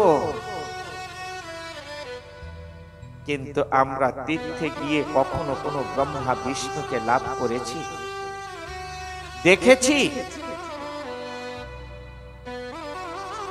কিন্তু বাস্তবে আমরা যদি প্রতিপত্তিকে অনুভব করি তাহলে কোনো তীর্থে যেতে হবে না, ব্রহ্মা বিষ্ণু শিবকে আমরা বাড়ি বসেই দর্শন করতে পারি। কেমন করে? আমরা শুনেছি যে সৃষ্টিকর্তা ব্রহ্মা আমাদের জগৎকে সৃষ্টি করেছেন, বিষ্ণু আমাদের পালন করেছেন, শিব আমাদের সংহার করেন। আমরা শুনেছি কিন্তু দেখিনি, আমরা দেখিনি কিন্তু আমরা প্রতিপত্তিকে দেখেছি যে আমাকে সৃষ্টি করেছেন আমার মাতা পিতা। তাহলে আমাকে যখন সৃষ্টি করেছেন আমার মাতা পিতা, তাহলে আমার জন্য ব্রহ্মা জগতে কে? এই মাতা পিতাই। মাতা পিতাকে সেবা করলে ব্রহ্মাকে সেবা করা হয়, মাতা পিতার মাধ্যমে ব্রহ্মাকে দর্শন করা যায়। আমি শুনেছি পালনকর্তা বিষ্ণু, শুনেছি কিন্তু দেখিনি। আমরা প্রতিপত্তিকে দেখেছি ছোটবেলা থেকে, না জানি কত নোংরার মধ্যে নোংরা গায়ে লাগিয়ে কত খেলতাম। ওই মা বাবা এসে নোংরা থেকে উঠিয়ে পরিষ্কার করে আবার কোলে তুলে নিত। না জানি কত মলিন কাপড়কে ধুয়ে পরিষ্কার করে দিত, কত ছিন্ন বসনকে পরিত্যাগ করিয়ে নূতন বসন পরিধান করিয়ে দিতেন। আমি দেখিনি কখনো বিষ্ণু এসে আমাকে পালন করেছে।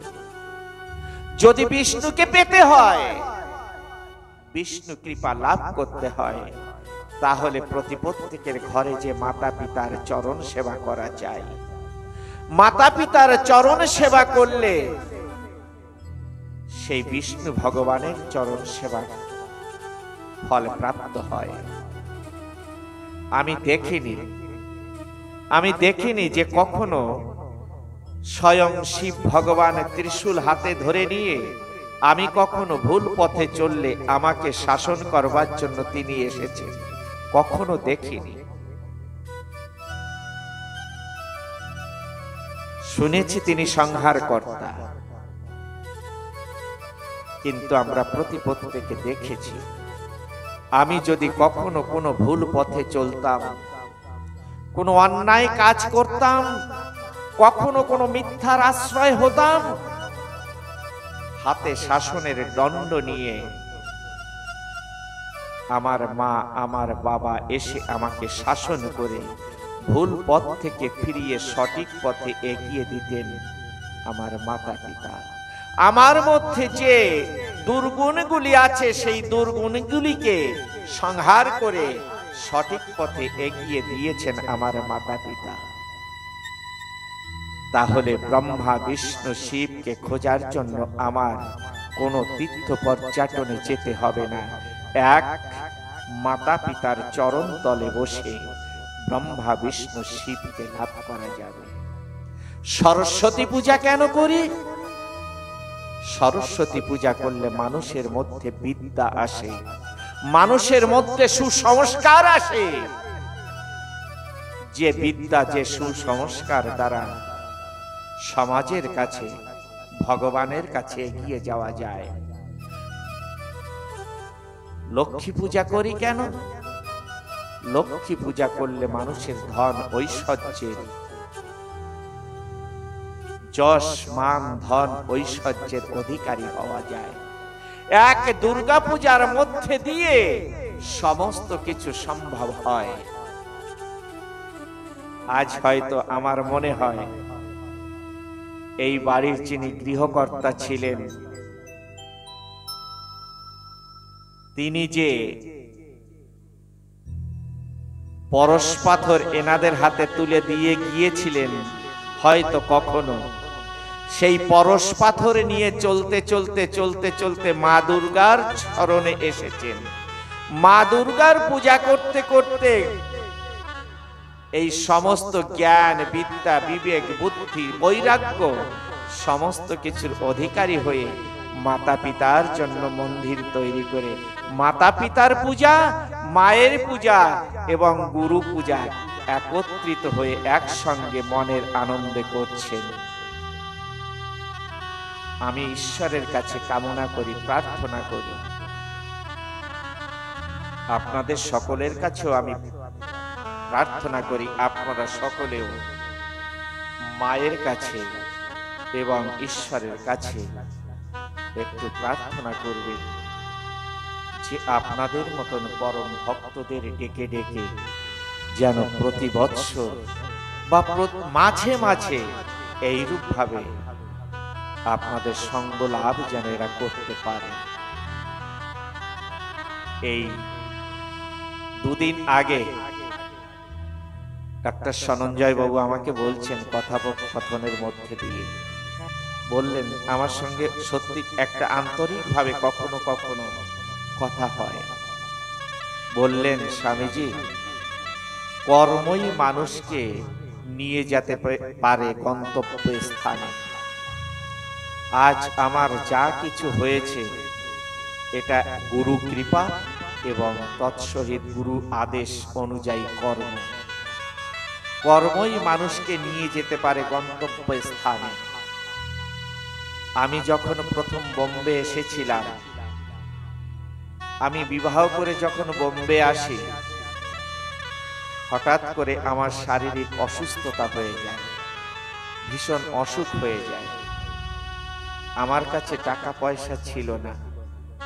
এখানে তো মায়ের অনেক কথা আছে, আগে পিছে অনেক বলেছি, তো এটা একটা নতুন কথা। আমার কাছে পয়সা কড়ি ছিল না। তখন আমার স্ত্রী পিঙ্কি একটা দোকান থেকে সেলাইয়ের কাজ করার জন্য কাপড় নিয়ে এসেছিল।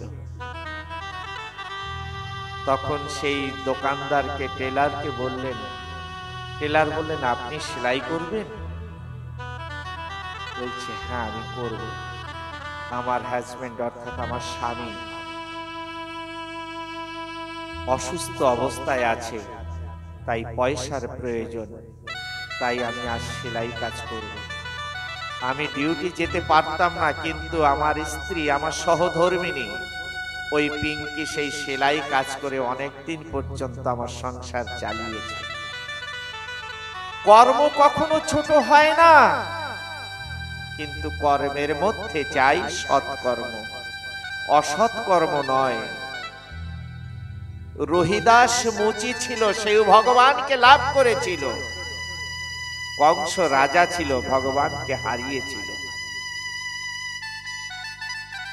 তাই সংসার জীবনের মধ্যে দিয়ে আমি গরিব থাকি, আমি অভাবে থাকি, আমি কষ্টে থাকি, ভগবান সেটা কখনো দেখেন না।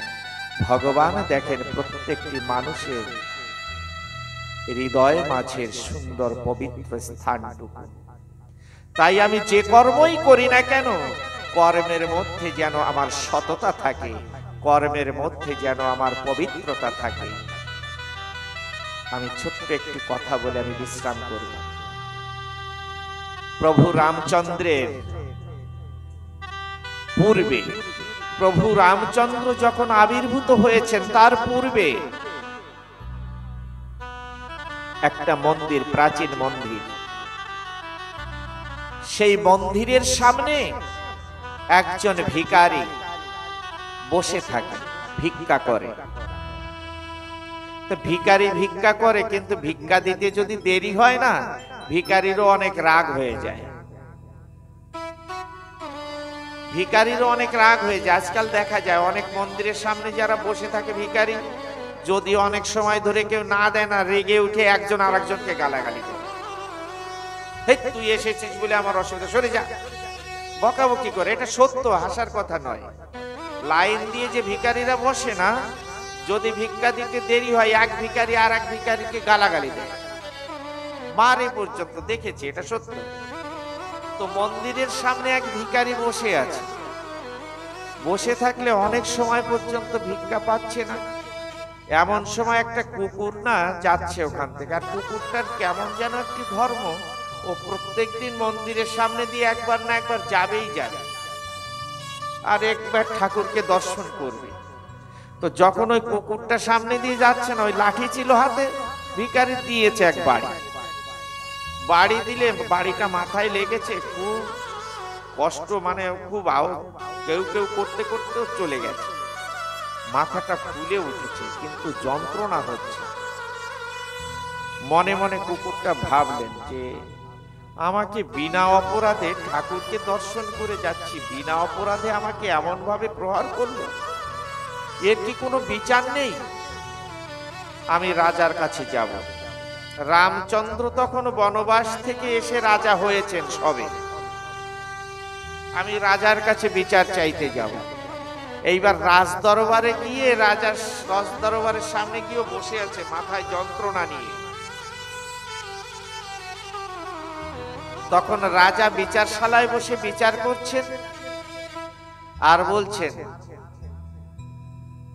লক্ষণ ঠাকুরকে, লক্ষণ, বিচারশালায় তো যারা বিচার নিয়ে এসেছিল সবার বিচার হয়ে গেছে, দেখো তো বাইরে কেউ আছে নাকি। লক্ষণ ঠাকুর বাইরে এসে চারিদিকে তাকিয়ে দেখছে, না কেউ নেই।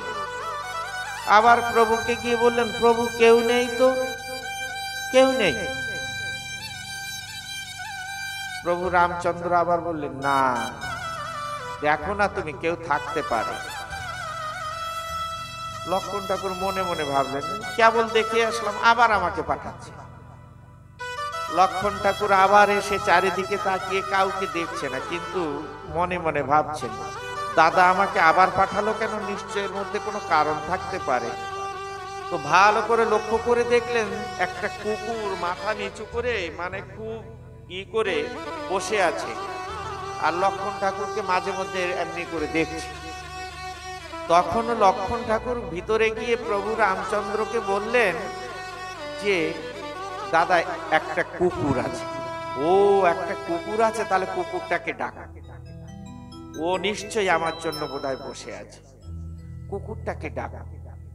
এবার কুকুরটাকে ডেকে যখন এনেছে, কুকুরটা প্রভু রামচন্দ্রের সামনে বসেছে। আমরা কিন্তু কোনো পশু পাখির কোনো কথা বুঝতে পারি না, পারি কি? যে কোন পাখিটা, কোন কুকুরটা, কোন গরুটা ব্যথা পেয়েছে বা কি বলতে চাইছে আমরা জানি, কারণ আমাদের মধ্যে সেই সাধন শক্তি, সাধন বল নেই। আর যারা সাধক সিদ্ধ মহাপুরুষ এবং ভগবান, তারা প্রত্যেকটা জীবের অন্তরে সূক্ষ্ম থেকে সূক্ষ্ম কথাও তারা বোঝে। প্রভু রামচন্দ্র জিজ্ঞাসা করলেন কুকুরটিকে, কি হয়েছে তোমার, কেন আমার দরবারে এসেছো? কুকুরটি দুটো হাত এমনি করে নিয়ে বলছেন, আমি বিনা অপরাধী, আমি আপনার দর্শন করে যখন যাচ্ছি, আমাকে বিনা অপরাধে আমাকে প্রহার করেছে, আমার মাথায় লেগেছে, বড় কষ্ট হচ্ছে। কেন প্রহার করলো, আমি বিচার চাই। প্রভু রামচন্দ্র লক্ষণ ঠাকুরকে পাঠিয়ে বললেন, যাও ওই ভিখারিকে ডেকে নিয়ে আসো। কেন বানলো? ভিখারিকে ডেকে নিয়ে এসেছে। ভিখারিকে ডেকে আনলে বলছে, ভিখারি তুমি মারলে কেন? বলছে ওই কুকুরটা আমার সামনে দিয়ে ঘুরছে আর আমার খুব বিরক্ত বোধ হয়েছে, মানে ভিক্ষা পায় না, রাগ হয়ে গেছে। ওই হাতে ছিল লাঠি, একটা বাড়ি মেরেছে। তো এটা তুমি বিনা অপরাধে, তোমাকে তো কুকুর কিছু করেনি। বলছে না। তো বিনা অপরাধে তুমি যে তাকে মারলে, তোমার অপরাধ হলো না? বলছে হ্যাঁ ঠাকুর হয়েছে। তো আমার অপরাধ হয়েছে, এখন যে বিচার হয় আপনি আমাকে বিচার দেন, যা অপরাধের সাজা দেন। তখন বলছে বলো তোমাকে কি সাজা দেব? তখন বলছেন প্রভু আমি জানি না, যা সাজা হয় আপনি দেবেন আমাকে। প্রভু রামচন্দ্র কুকুরটিকে বলল, কুকুর তুমি বলো, তোমাকে তো মেরেছে, তুমি এর কি সাজা চাও? যে সাজা চাইবে আমি সেই সাজা দেব। কুকুরটি বললেন, প্রভু আমার বলতে হবে? বলছে হ্যাঁ বলো। বলছে আমি যখন বলবো তখন আমি বলি, এই ভিখারিকে এই মুহূর্তের মধ্যে যে মঠের সামনে বসে আমাকে প্রহার করেছিল, আমি চাই যে ওই ভিখারি এখনই ওই মঠের মঠাধীশ হোক। মঠাধীশ শব্দটা বোঝেন তো? মঠাধীশ মানে মঠের মুখ্য ব্যক্তি, যিনি মঠের মানে পরিচালনায় থাকেন, যিনি, তাকে মঠাধীশ বলে। তো এই মুহূর্তের মধ্যে ওই ভিখারি মঠাধীশ হয়ে যাক, ওই মন্দিরের দায়িত্ব পেয়ে যাক। প্রভু রামচন্দ্র বললেন কুকুরটিকে যে এই কি তোমার সাজা? বলছে হ্যাঁ। তুমি এতে শান্তি পাবে? হ্যাঁ খুশি হব। তাড়াতাড়ি করে ভগবান তাকে কৃপা করে সঙ্গে সঙ্গে হাতি দিল, তার দারোয়ান আদি সবকিছু দিয়ে হাতের পিঠে বসিয়ে শ্মশান মানে মন্দিরের দিকে আবার নিয়ে যাচ্ছে। আর সেই ভিখারি খুব হাসছে, খুব আনন্দ, আরে ভিক্ষা করছিলাম আর এখন আমি হাতের পিঠে চড়ে মঠাধীশ হয়ে যাচ্ছি, কত একটা খুশির ব্যাপার। একবার বাড়ি দিলে যখন এই হওয়া যায়, তাহলে বাড়ি বারবার দিতে হবে। এইবার যখন চলে গেল, কুকুরটিকে জিজ্ঞাসা করলেন প্রভু রামচন্দ্র, কুকুর তুমি ওকে মঠাধীশ হওয়ার জন্য অভিশাপ দিলে কেন? যে কুকুর এসে গেছে একটা, খবরদার কেউ যেন মেরো না। কুকুরকে বললেন তুমি এইভাবে অভিশাপ দিলে, এই অভিশাপ দিলে, তুমি এই বিচার চাইলে? ও তো খুব আনন্দে যাচ্ছে। বলছেন প্রভু এটা আনন্দ নয়, এর পিছনেই আছে নিরানন্দ। বলছে কেমন? বলছে প্রভু আমিও মানুষ হয়ে জন্মগ্রহণ করে ওই মন্দিরের কাছে একটি স্থান পেয়েছিলাম ঠাকুরের সেবার জন্য, কিন্তু আমি মানুষ হয়ে জন্মগ্রহণ করে আমি সেই সেবা করিনি। আমি মানব জীবনের কলঙ্ক সেজেছি, আমি অপরাধ করেছি মন্দিরে এসে। আমি নিজে ঠাকুরের সেবা না করে আমি ঠাকুরের সেবার বস্তু নিজেই গ্রহণ করেছি, যে কারণে আমার কুকুর হয়ে জন্মগ্রহণ করতে হয়েছে। আর সেই কারণে কুকুর হয়ে জন্মগ্রহণ করেছি বলে আমার বাড়ি খেতে হলো। আমি চাই ওই যে মন্দিরের সাধারণ সেবক হয়েও সেবা করিনি, আমি চাই সেই মন্দিরের মঠাধীশ ও হোক। আমি তো একজনের বাড়ি খেয়েছি, আর ও যেন এত বড় অন্যায় করে মঠাধীশ হয়ে যে প্রত্যেক ঘরের দুয়ারে দুয়ারে গিয়ে খাবারের জন্য প্রত্যেক বাড়িতে গিয়ে যেন লাঠির বাড়ি খায়। এই জন্য আমি ওকে মঠাধীশ হওয়ার জন্য আপনার কাছে বিচার চেয়েছি। আমরা প্রত্যেকটি মানুষ হয়ে জন্মগ্রহণ করেছি, যদি মানুষের কর্ম না করি তাহলে হয়তো ওই কুকুরের মতো না দাঁড়ে দাঁড়ে গিয়ে ওই বাড়ি খেতে খেতে জন্মটা শেষ হয়ে যাবে। এই জন্য লক্ষ্য করে আমাদের ঠাকুরের বাণী, ঠাকুরের নির্দেশকে লক্ষ্য করে, মানব জীবনকে লক্ষ্য করে সৎ পথে এগিয়ে যাওয়াটাই আমাদের প্রত্যেকটা মানুষের জীবনের কর্তব্য। তাই ঈশ্বরের কাছে কামনা করি, প্রার্থনা করি আমরা প্রত্যেকটা ব্যক্তি যেমন নদ নদীর জল গড়াতে গড়াতে অন্তিম কালে সাগরে পতিত হয়, হে ঠাকুর, হে পরম দয়াল, আমরা জ্ঞানহীন, বিবেকহীন, বুদ্ধিহীন, জানি না তোমার সাধন, জানি না তোমার ভজন, জানি না তোমার পূজন, কিন্তু সকল নদ নদীর জল গড়িয়ে যেমন সাগরে পতিত হয়, তেমনি আমাদের প্রত্যেকটা মানুষের জীবনে অন্তিমে কালে যেন গড়াতে গড়াতে তোমার শ্রীচরণে আশ্রয় হয়। ঠাকুরের কাছে প্রার্থনা জানিয়ে আমি আমার ক্ষুদ্র বক্তব্য এখানেই বিশ্রাম করছি। পরবর্তীতে আমার যে দুইজন বাবাজির সম্মুখে আপনাদের বসে আছেন, এই বাবাজি দুইজনে সত্যি এদের কথা বললে অনেক কম হয়ে যায়, সেটা অল্প সময়ের মধ্যে হয়তো সঙ্গীতের মধ্যে দিয়ে অনুভব করেছেন আপনারা। তো এ দুজনই খুব বড় দামের শিল্পী, দুইজন। কোনো যন্ত্র তাদের হাতে বসে থাকতে পারে না, যে যন্ত্রই আসুক নাচতে হবে, আর যে গানই আসুক না কেন সুমধুর সুরে তা বেরোতে হবে। তাই বাবাদের কণ্ঠেও দুটি সঙ্গীত শ্রবণ করব, এবং যতটা সময় আপনাদের সময় দিতে পারবেন ততটা সময় শ্রবণ করাবে, কোনো অসুবিধা নেই। তো এখন বলবো, বাবা তুমি কিছু সঙ্গীতের মধ্যে প্রবেশ করো। जय जय विश्व शोक सत्तानंद श्रीमात नीलकंठ श्रीमाता मधुरजमी देवी प्रमानंद हरि हरि जय जय राधा कृष्ण प्रमानंद हरि हरि बोल। श्री गुरु निताई गौर शीतनाथ प्रमानंद हरि हरि बोल। सर्व साधु गुरु गोसाई प्रमानंद हरि हरि बोल। माँ दुर्गा पति प्रमानंद एक बार हरि हरि बोल। माँ गो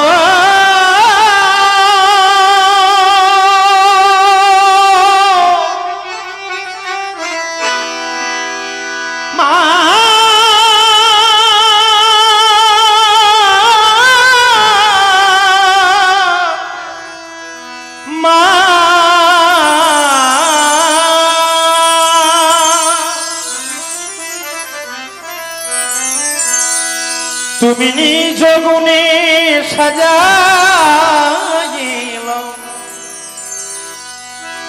তুমি নিজ গুণে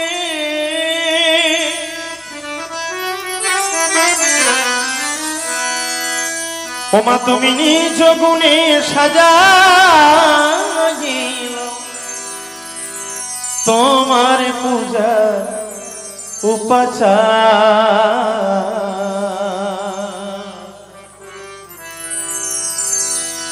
কি আছে আমার,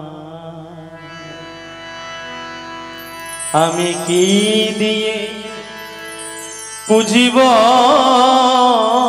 মাগো মা,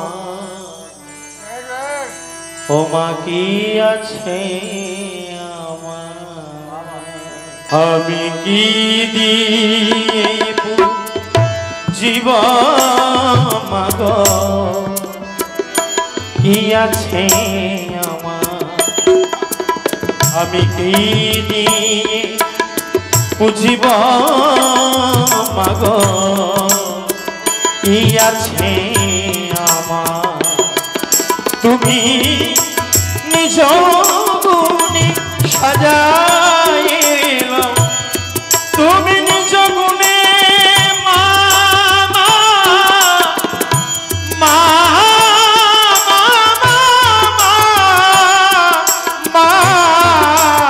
মা, তুমি নিজ গুণে সাজাইল, ওমা তোমার পূজার উপাচার কি দিয়ে পুজিব মাগো, ওমা কি আছে আমার, আমি কি দিয়ে পুজিব মাগো, ওমা কি আছে আমার।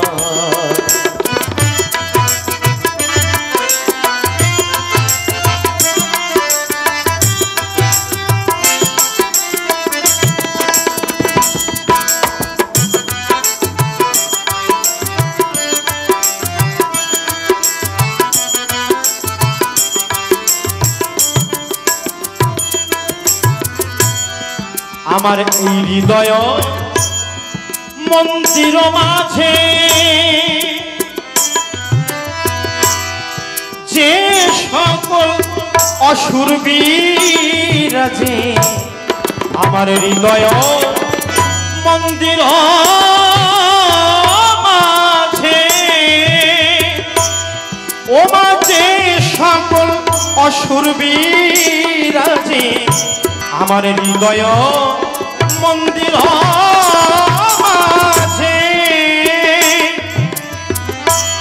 ও মাঝে সকল অসুর বিরাজে, ও মা তুমি সেজে সেই রণ সাজে, ও মা তুমি সেজে ও মা তুমি সেজে রণ সাজে, সেই অসুর গণ সংহার কি দিয়ে বুঝিব মাগ মা, ও মা কি আছে আমার।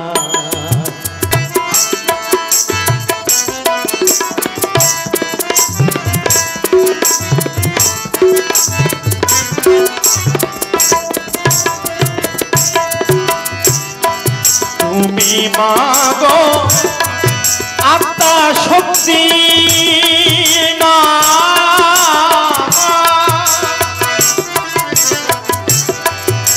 ও মা তুমি মাগো আত্মা শক্তি, ও মা দাও মরে প্রেম ভক্তি মা, ও মা তুমি মাগো আত্মা শক্তি,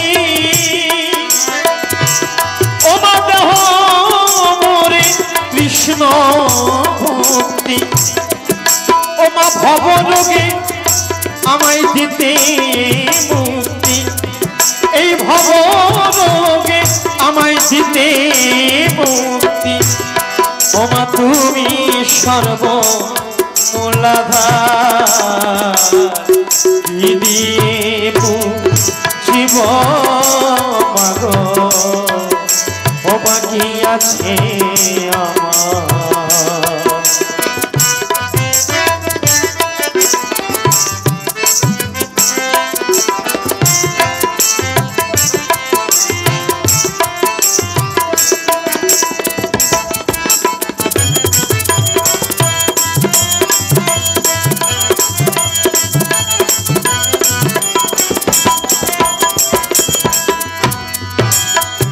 ও চরণে দিয়ে যাবা মুক্ত হলো পাগলা ভাবা, ও চরণে দিয়ে যাবা মুক্ত হলো পাগলা ভাবা, ও গুরু অসীম করে তোমার সেবা,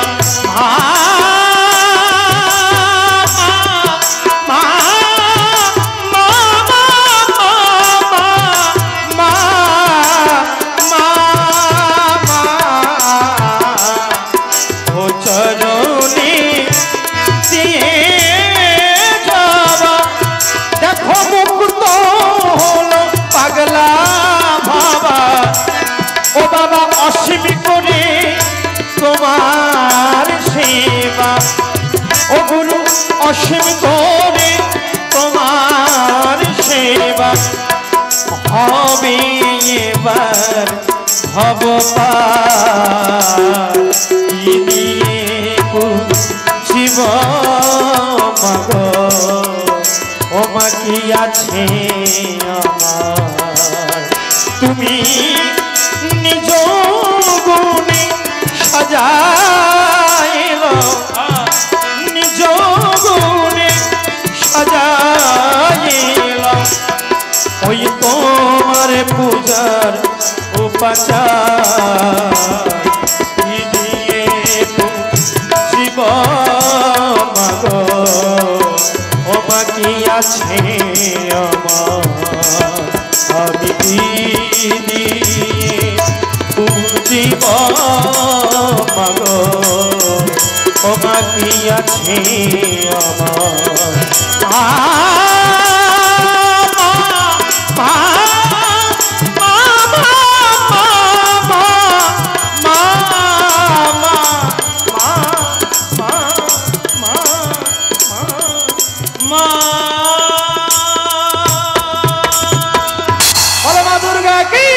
बोलो माँ दुर्गा की, बोलो माँ दुर्गा की।